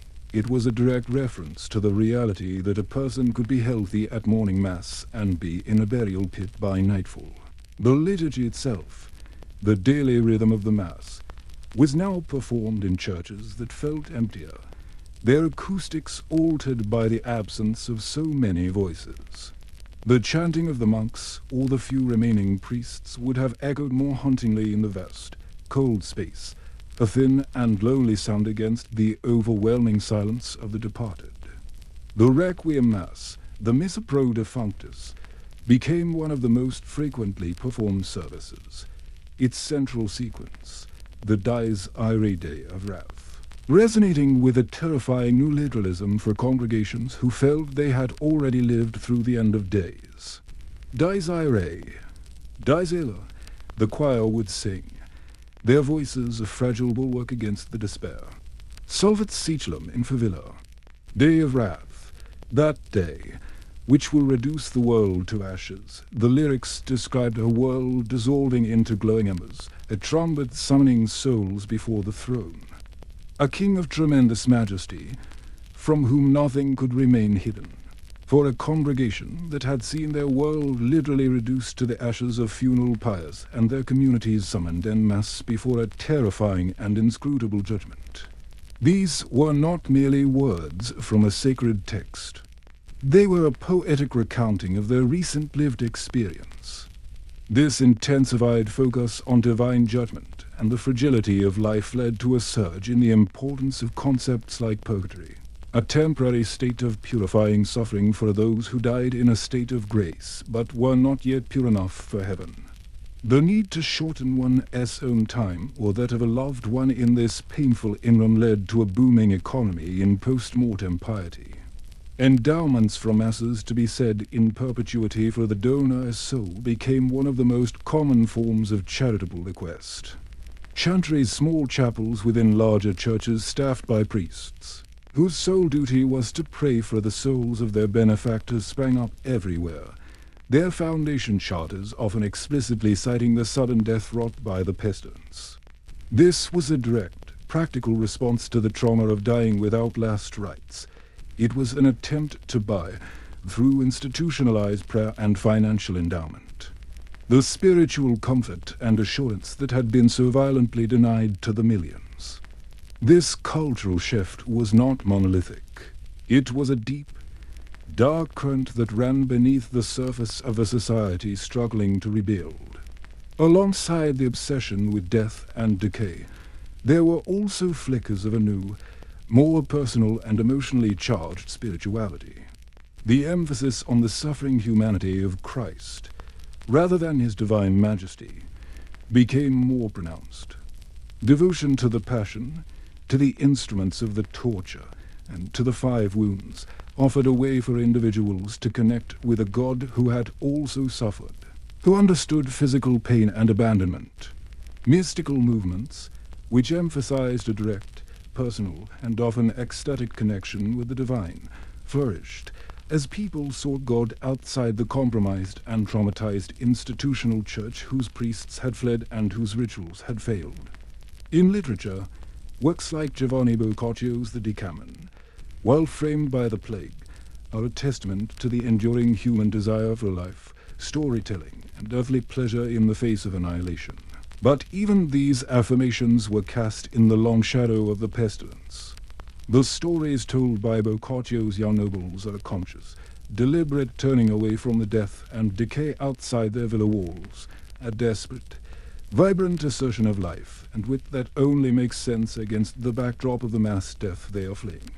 It is the laughter that is sharpest and most poignant when it is heard over a grave. The world that emerged from the Black Death was therefore a world of profound contradictions, rebuilding yet obsessed with decay, fervently religious yet deeply skeptical of religious authority, valuing individual life more highly than ever before, while being constantly reminded of its utter fragility. The dance macabre on the church wall was the central, unifying image of this new age. It was a collective nightmare given form, a public acknowledgement of the terror they had all shared, but it was also, in its own stark way, a form of mastery.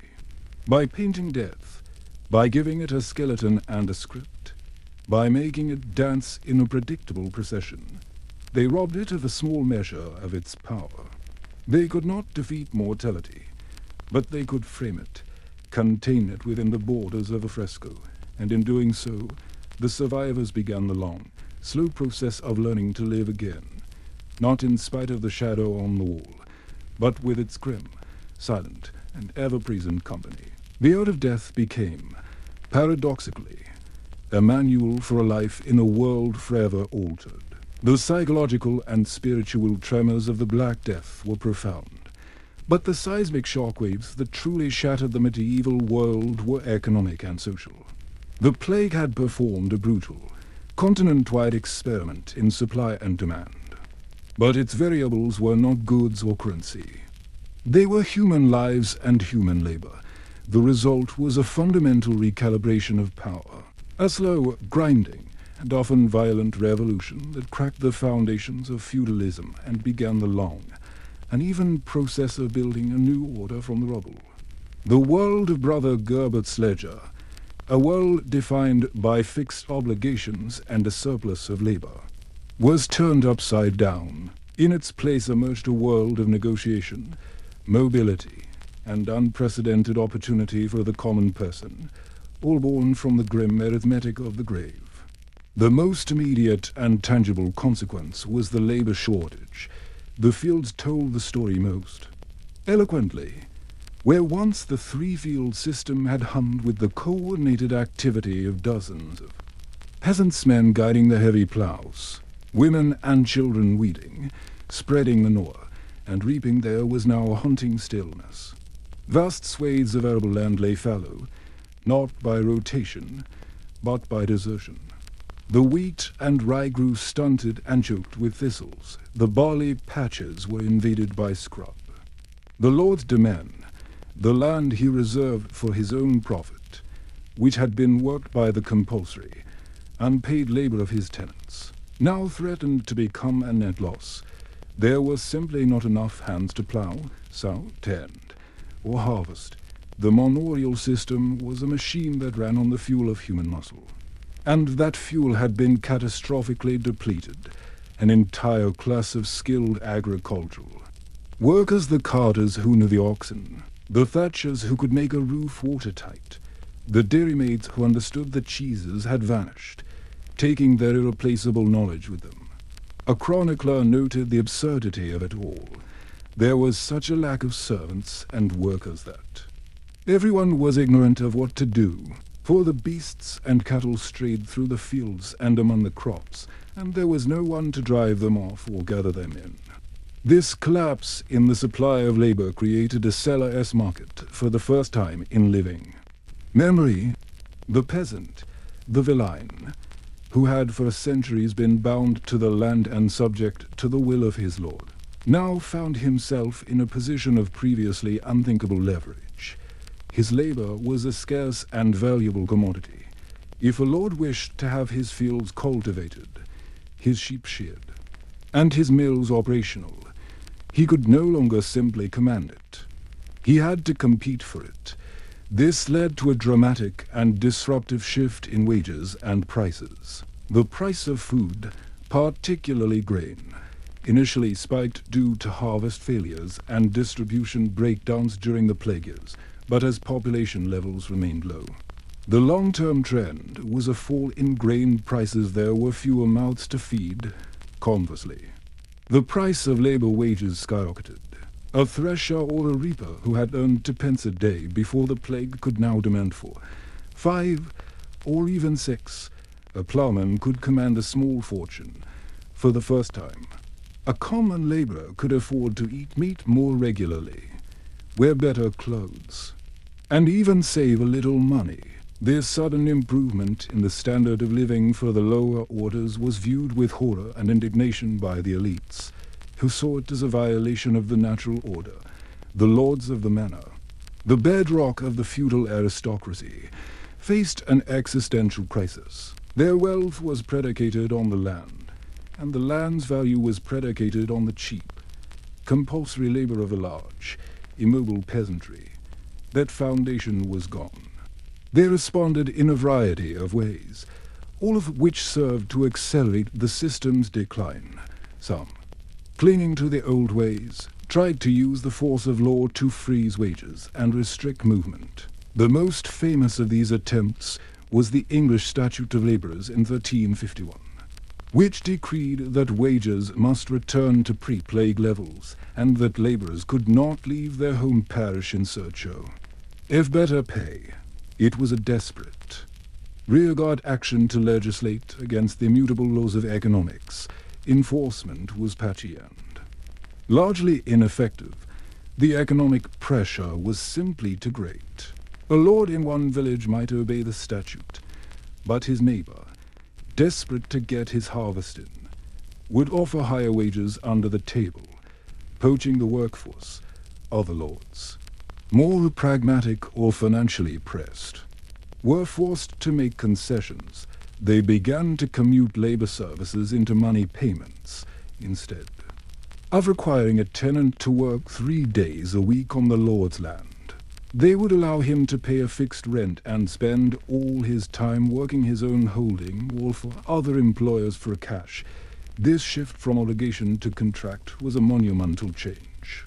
It began to dissolve the personal, hierarchical bond of feudalism and replace it with a commercial, cash-based relationship. Furthermore, vast amounts of land now lay vacant.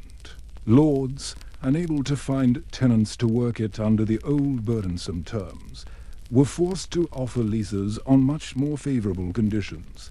Peasants could now rent land for long terms at fixed, low rents, effectively becoming small-scale commercial farmers or yeomen. For the ambitious survivor, the world had suddenly opened up. A landless laborer could now become a tenant farmer. A tenant farmer could amass several holdings. His son might even buy his own land outright. The landscape itself bore witness to this transformation. The manor house, once the bustling center of a self-sufficient universe, often took on a forlorn and neglected air, the Lord's Court, which had administered justice and collected dues, met less frequently or not at all, a great hall, where the Lord had dined surrounded by his retinue, was quieter. Some lesser manors were abandoned entirely, the Lord consolidating his remaining resources at a more central location. Meanwhile, the peasant's cottage, once a hovel shared with livestock, might show signs of new prosperity. A new timber frame, a chimney to replace the simple smoke hole in the roof. A second room added. These were the physical manifestations of newfound economic power. The peasant's diet improved, shifting from a monotonous reliance on bread and pottage to include more meat, fish, and dairy. He might own a second set of clothes made of sturdier wool, rather than rough homespun. This newfound mobility and economic power inevitably bred a new consciousness.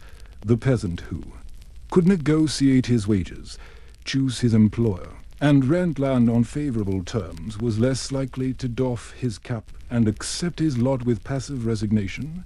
His sense of entitlement grew. A belief that the old obligations were not only economically untenable but fundamentally unjust.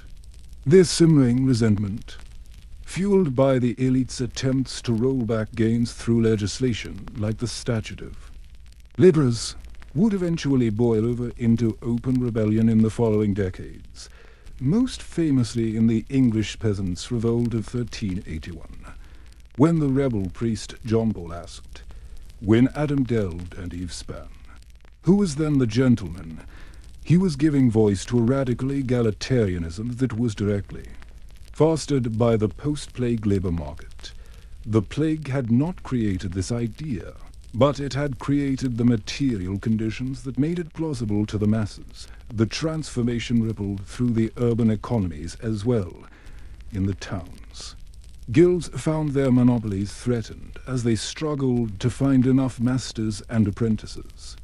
To maintain production, to attract workers, they too were forced to raise wages.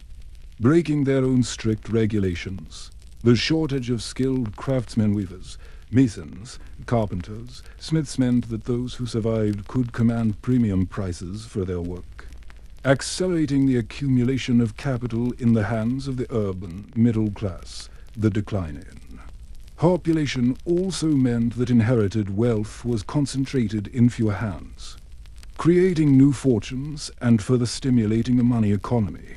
The world after the Black Death was therefore a world of stark contrasts and jarring dislocations for the lord sitting in his understaffed manor, surveying his unharvested fields. It was a time of anxiety and decline for the peasant standing in those same fields. Haggling over his daily wage, it was a time of unprecedented possibility. The rigid, vertical structure of the great chain of being had been fractured, not by philosophy or revolution, but by biology.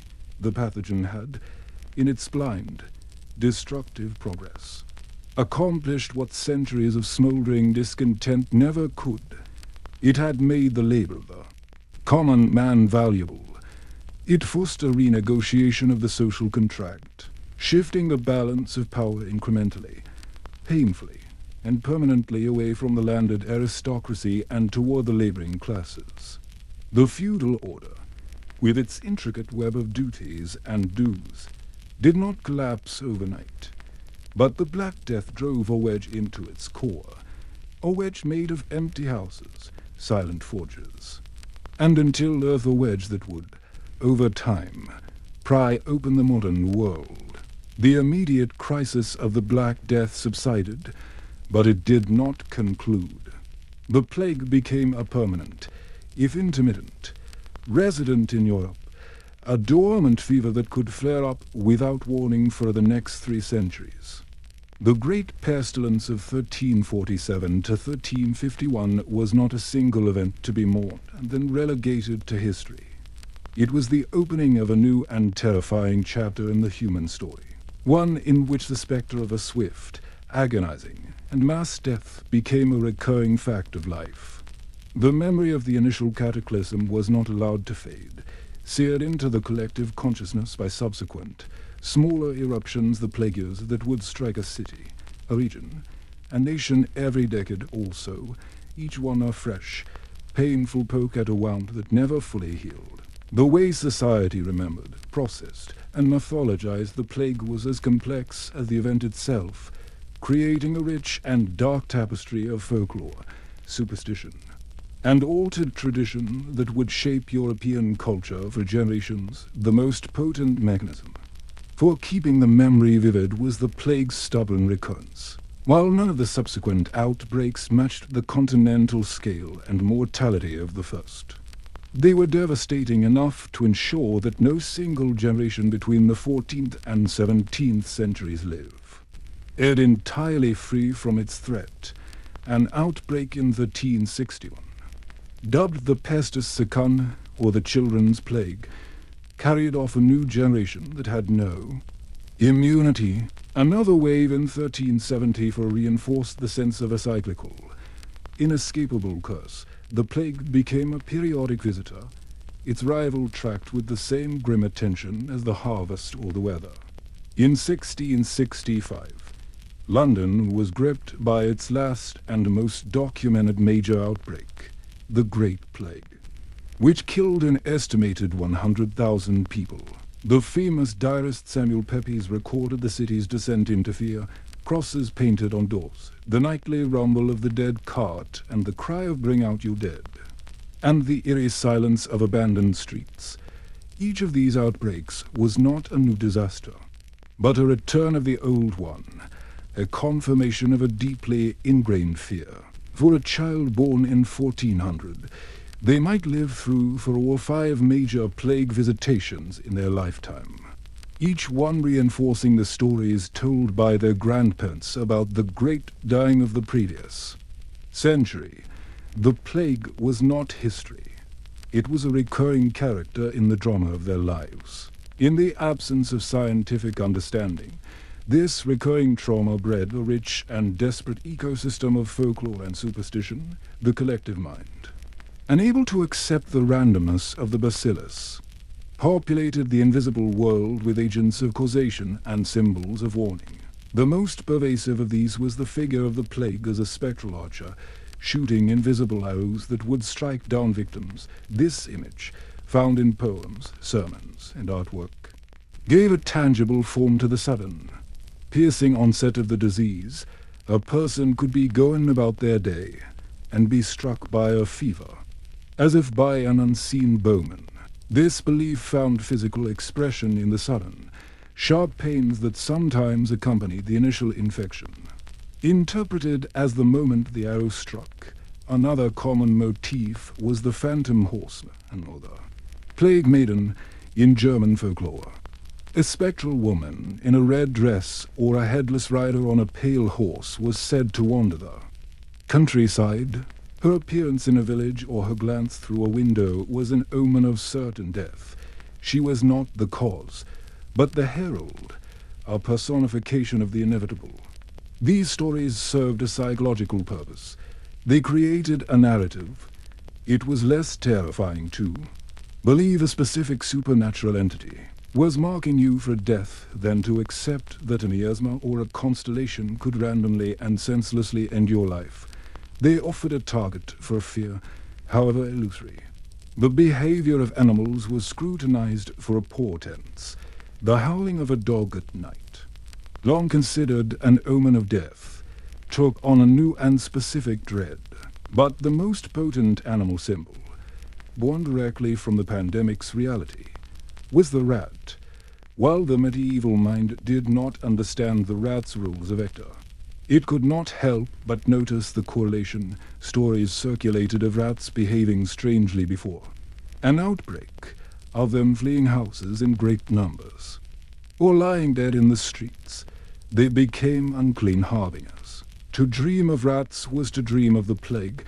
Their constant, skulking presence in granaries and homes was a daily reminder of a latent threat, the unseen cargo that could be stirred to action at any moment. This folkloric landscape was cultivated and transmitted by a specific class of storyteller, the village elder, the wandering minstrel, the hearthside grandmother in the long, dark evenings. By the light of a single tallow candle, the tales would be repeated. They were not told as history, but as cautionary parables and explanations for a capricious world. A grandmother might tell her grandchildren of the time in her own youth when the death cart came through, and how her own mother had saved the family by nailing a horseshoe over the door iron being a known ward against evil spirits, and burning juniper berries whose pungent smoke was believed to purify cropped air. These stories were manuals of survival, encoding generations of observed, if misunderstood, experience. The minstrel, traveling from town to town, would sing ballads of the great mortality, his verses preserving the names of villages that had been wiped out, the tragic tales of lords who lost their entire families, and the desperate acts of the flagellants. His song was a living chronicle, a way of stitching the fragmented experiences of isolated communities into a shared, continental narrative of loss. Alongside this oral tradition, a more formal process of recording was undertaken by the literate few, the monks, priests, and occasional lay chroniclers who had survived. Their accounts, like that of the Senesi Agnolo di Tura, who wrote of burying his 5 children with his own hands, possess a raw and varnished horror that transcends the centuries. They recorded the numbers, the symptoms, the social collapse, not as myth, but as stark fact. They wrote of priests fleeing, of brothers abandoning brothers, of the pits filled with the dead. These chronicles were often appended to religious texts or town. Records are permanent, grim addendum to the normal flow of history. They served as official, solemn reminders of God's wrath and the world's fragility. For later generations, these chronicles became the bedrock of historical memory, the authoritative source that confirmed the wilder strands of folklore. They proved that the stories grandmother told by the fire were not just fables, they were the diluted, mythologized echoes of a verifiable hell. The physical landscape itself became a site of memory. The mass burial pits, though often unmarked, were never forgotten. Local law would identify a certain sunken field, a particular copse of trees that never grew right. As the plague pit, these places were treated with a mixture of reverence and fear. They were often avoided, believed to be haunted or to emit a pestilential air that could cause a fresh outbreak if disturbed. The ruins of abandoned villages, the lost villages or Wastengen, stood as silent, crumbling monuments. A traveler, guided by an old map or a local story, might come upon the foundations of cottages being slowly reclaimed by the forest, the gnarled apple trees still blooming in the spring. These places were tangible proof of the scale of the disaster, a memento mori on a communal scale. They were a warning that entire worlds, entire communities, could be erased, their stories surviving only as ghostly whispers on the wind. This collective trauma also reshaped religious and communal rituals, the cult of the plague saints, particularly Saint Sebastian Pest. Byaros, like the victims of the plague, and Saint Roch, who was said to have contracted and then recovered from the plague, shown pointing to a sore on his thigh, exploded in popularity. Churches and towns would hold processions on their feast days, begging for their intercession to ward off a new outbreak. The very way death was processed changed. The Danse Macabre frescoes in churches were not merely art. They were perpetual sermons, a constant visual reminder of the lesson the plague had taught, that death comes for all, regardless of status. The theme of memento mori, remember you must die, evolved from a monastic meditation to a pervasive cultural attitude, the memory of the black. Death, therefore, was not a single, static thing. It was a living, evolving entity, composed of equal parts documented fact, embellished folklore, religious fervor, and superstitious dread. It was kept alive by the grandmother's warning tale, the minstrel's mournful ballad, the chronicler's stark Latin entry, the recurring sting of a new outbreak, and the silent testimony of a field of bones. It created a European psyche that was, for centuries, fundamentally acquainted with sudden, mass death. This was not a memory that resided in history books. It was a memory carried in the bone, a lingering shadow that shaped how people loved, prayed, feared, and hoped, ensuring that the world born from the great mortality would never truly forget the price of its creation. The plague had ended, but its echo was eternal. The visceral fear of plague gradually receded from European life over subsequent centuries, its final major outbreaks in Marseille 1720 and Moscow 1771 serving as distant echoes of the medieval cataclysm, the memory, once a raw, guiding terror that shaped daily decisions and spiritual life, softened first into formal history, then into local folklore, and finally into academic curiosity. The world transformed in ways utterly unimaginable to the survivors of the 14th century. The twin engines of science and industry fundamentally reshaped both landscapes and mindsets. Most crucially, the germ theory of disease, pioneered by Louis Pasteur and Robert Koch in the late 19th century, finally provided a coherent framework to understand what the concepts of miasma and divine wrath never could. The Black Death was thus transformed from a divine mystery into a biological puzzle waiting to be solved, The story of the plague in the modern era is, therefore, the story of this meticulous, multidisciplinary detective work, a concerted effort to exhume the pathogen not just from the soil of mass graves, but from the very fabric of historical record, and in doing so, to draw an unbroken thread of understanding from the burial pits of the past to the pandemic, challenges of the present. The first and most crucial step in this centuries-long investigation was the definitive identification of the culprit. In 1894, during a deadly outbreak in Hong Kong, the bacteriologists Alexander Yersin and Kitasato Shibasakuru, working independently, identified the rod-shaped bacterium responsible. It was Yersin's work that was ultimately recognized, and the pathogen was named Yersinia pestis in his honor. The subsequent discovery of the rat flea, Xenopsilochiebus, as the primary vector completed the basic transmission cycle. The medieval theory of poisoned air had been conclusively replaced by a precise, if brutally efficient, biological mechanism. For the first time, the horror had both a name and a face. Now visible under the lens of a microscope, this foundational knowledge eventually allowed for the development of effective treatments, most notably antibiotics like streptomycin in the 1940s, which transformed plague from a near-certain death sentence into a largely treatable infectious disease. The demon that had once seemed omnipotent, an inscrutable instrument of divine punishment, had been cornered, identified, and largely disarmed by the tools of modern science. Yet significant historical mysteries remained. A pressing question lingered in academic circles. Was this modern Yersinia pestis the exact same organism that had ravaged medieval Europe with such unprecedented ferocity, or was it a different, perhaps even more virulent, strain that had since evolved or disappeared?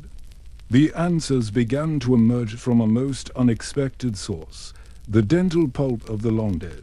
The emerging science of paleogenetics, developed in the late 20th and early 21st centuries, provided the key. Dental enamel acts as a remarkable, durable time capsule, perfectly preserving the DNA of pathogens that were circulating in the bloodstream at the moment of death. International teams of scientists and archaeologists subsequently began the delicate, somber work of excavating known plague pits across Europe, from London's meticulously documented East Smithfield Cemetery to sites in France, Germany, and beyond. With the reverence of archivists unlocking a priceless library, they extracted molar teeth from skeletons, carefully drilling into the preserved pulp chamber. Within this ancient, protected tissue, they successfully located the definitive genetic signature of Yersinia pestis. The subsequent sequencing of this medieval genome provided a stunning confirmation. It was indeed the direct ancestor of all modern strains. There was no lost, supervirulent plague. The same bacterium was responsible. Further research revealed this was a Big Bang event, a single, catastrophic emergence of a particularly successful strain that then diversified and spread across the continent with terrifying speed.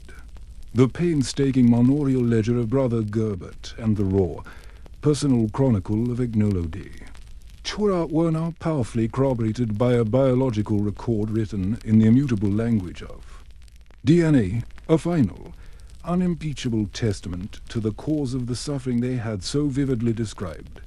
These archaeological excavations provided far more than just genetic material. They offered a silent, statistical portrait of the pandemic's sheer fury, the analysis of skeletal remains from these. Mass burials revealed a society already under extreme physiological stress even before the plague. As rival, lines of arrested growth in the teeth and bones, clear indicators of childhood malnutrition and episodic disease, were common, painting a picture of the precarious pre-plague existence that made the European population so tragically vulnerable. The demographic profile of the pits was a stark, silent reflection of the plague's terrifyingly indiscriminate nature. Men and women, the young and the old, robust adults and the frail elderly, all fell together in the same grim harvest.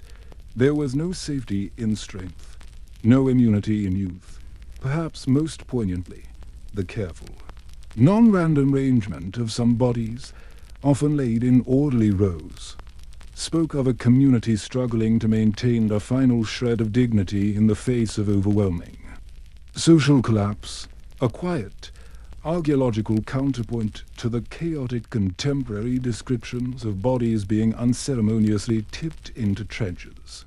The archaeology of the Black Death is thus not one of grand monuments or royal decrees, but of quiet, skeletal evidence, telling a profound story of societal breakdown and human resilience in the sober, scientific language of bone chemistry and burial practice. This deep, multifaceted historical understanding inevitably casts a long, instructive shadow over our collective experience of modern pandemics. The arrival of COVID-19 in 2020 created a disorienting sense of temporal collapse for many, a jarring resonance with the 14th century that was felt across the globe, the parallels, though separated by centuries of monumental scientific advancement, were both uncanny and deeply unsettling.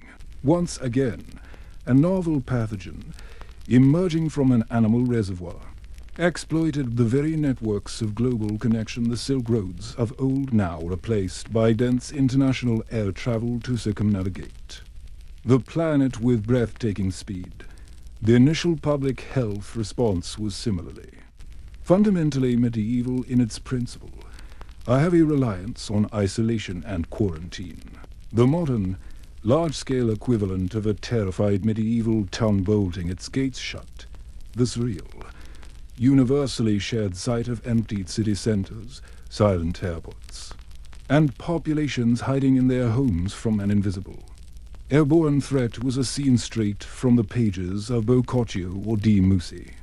Eerily translated to a 21st century setting, the pervasive fear, the agonizing uncertainty, the frantic search for scapegoats, the rampant proliferation of misinformation acting as the digital, viral equivalent of well-poisoning rumors, and the stark revelation of deep-seated societal inequalities were all themes powerfully ripped from the chronicles of the Black Death. Yet, for all these haunting similarities, the contrasts are equally profound and telling. Our invisible enemy was a virus, not a bacterium, but our civilization's ability to see it, to sequence its entire genome in a matter of days rather than centuries, and to develop, test it, and distribute multiple effective vaccines in under a year represents a quantum leap in human capability. The medieval world had essentially only prayer and flight as defenses. We have the powerful, if imperfect, tools of epidemiology, molecular biology, and global data tracking at our disposal. While the plague ultimately shattered the medieval worldview, forcing a painful and protracted reckoning with the failure of both religious and feudal authority, COVID-19, while exposing deep political and social fissures, has thus far stood as a potent testament to the power and necessity of scientific authority, however politically contested it may become. Nevertheless, the core, raw human experience is the cold fear triggered by a stranger's cough in a crowded room, the profound grief of lives ended in isolation, the ripple effects of economic devastation, and the bitter political finger-pointing remain hauntingly familiar across the gulf of time. The Black Death thus serves as a deep-time baseline for understanding pandemic trauma, a stark reminder that while our technological tools change exponentially, our underlying psychological and social vulnerabilities are enduring features of the human condition. So why does this story, now so thoroughly dissected, explained, and contextualized by science, continue to hold such a powerful and enduring fascination for us? The answer lies in the fact that it is more than mere historical interest. The Black Death represents a fundamental boundary condition for human experience. It is one of the very few events in recorded history that truly qualifies as a civilizational watershed, creating a definitive before and after on a global scale. We are drawn to it, perhaps unconsciously, for the same reason we are drawn to stories of apocalyptic events. It forces us to contemplate the profound fragility of our own complex, interconnected societies, the meticulous, almost boringly accurate pre-plague records of manorial life, the exhaustive lists of rents, the precise details of crop rotations mirror the intricate, interdependent systems that underpin our globalized world today. The story of the Black Death is, therefore, a perpetual warning that this hard-won complexity can be undone with shocking, brutal speed by a microscopic agent. Furthermore, it is ultimately a story of profound human paradox.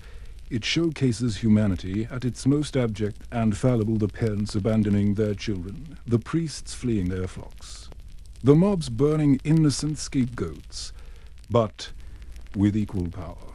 It reveals our species' astonishing resilience, the few doctors and civic officials who stayed at their terrifying posts, the ordinary communities that organized themselves to handle the grim logistics of burial, the slow, painful, generations-long process of social and economic rebuilding that eventually, paradoxically, forged a more modern and in some ways more equitable world.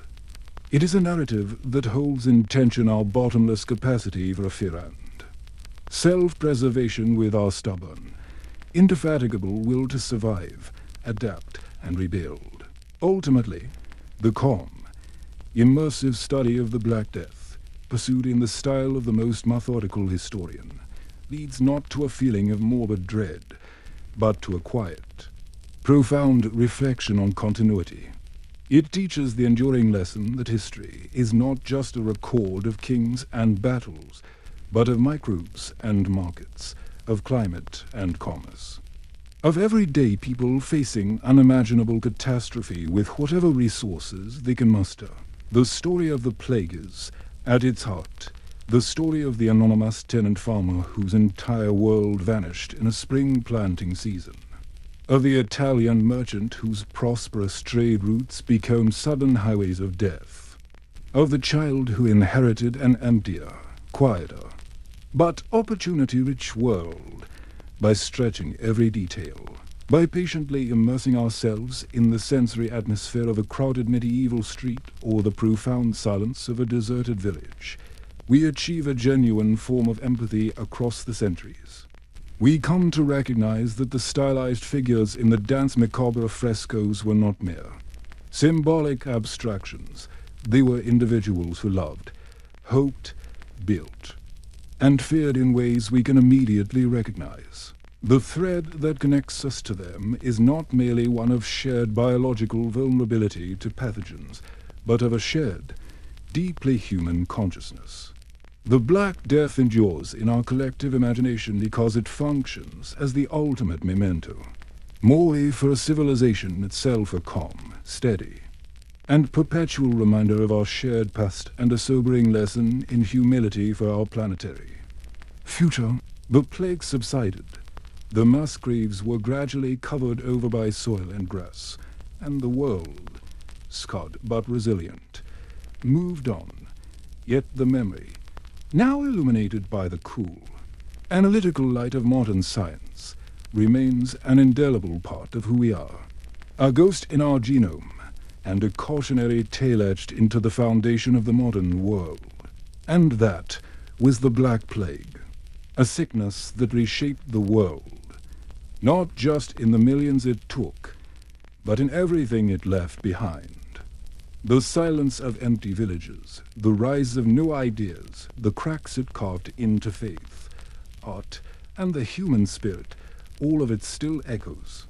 What began with whispers on a dock ended with a world that would never be the same. If you made it this far, I'd love to know where you're watching from, and what time it is as this video ends. Midnight, morning, somewhere in between. Leave it in the comments. And if you enjoy these long, quiet journeys through history's darkest corners, Make sure to like, subscribe, and ring the bell, though hopefully not the kind they used in 1348. Thanks for watching. Stay curious, stay calm, and as always, boringly accurate.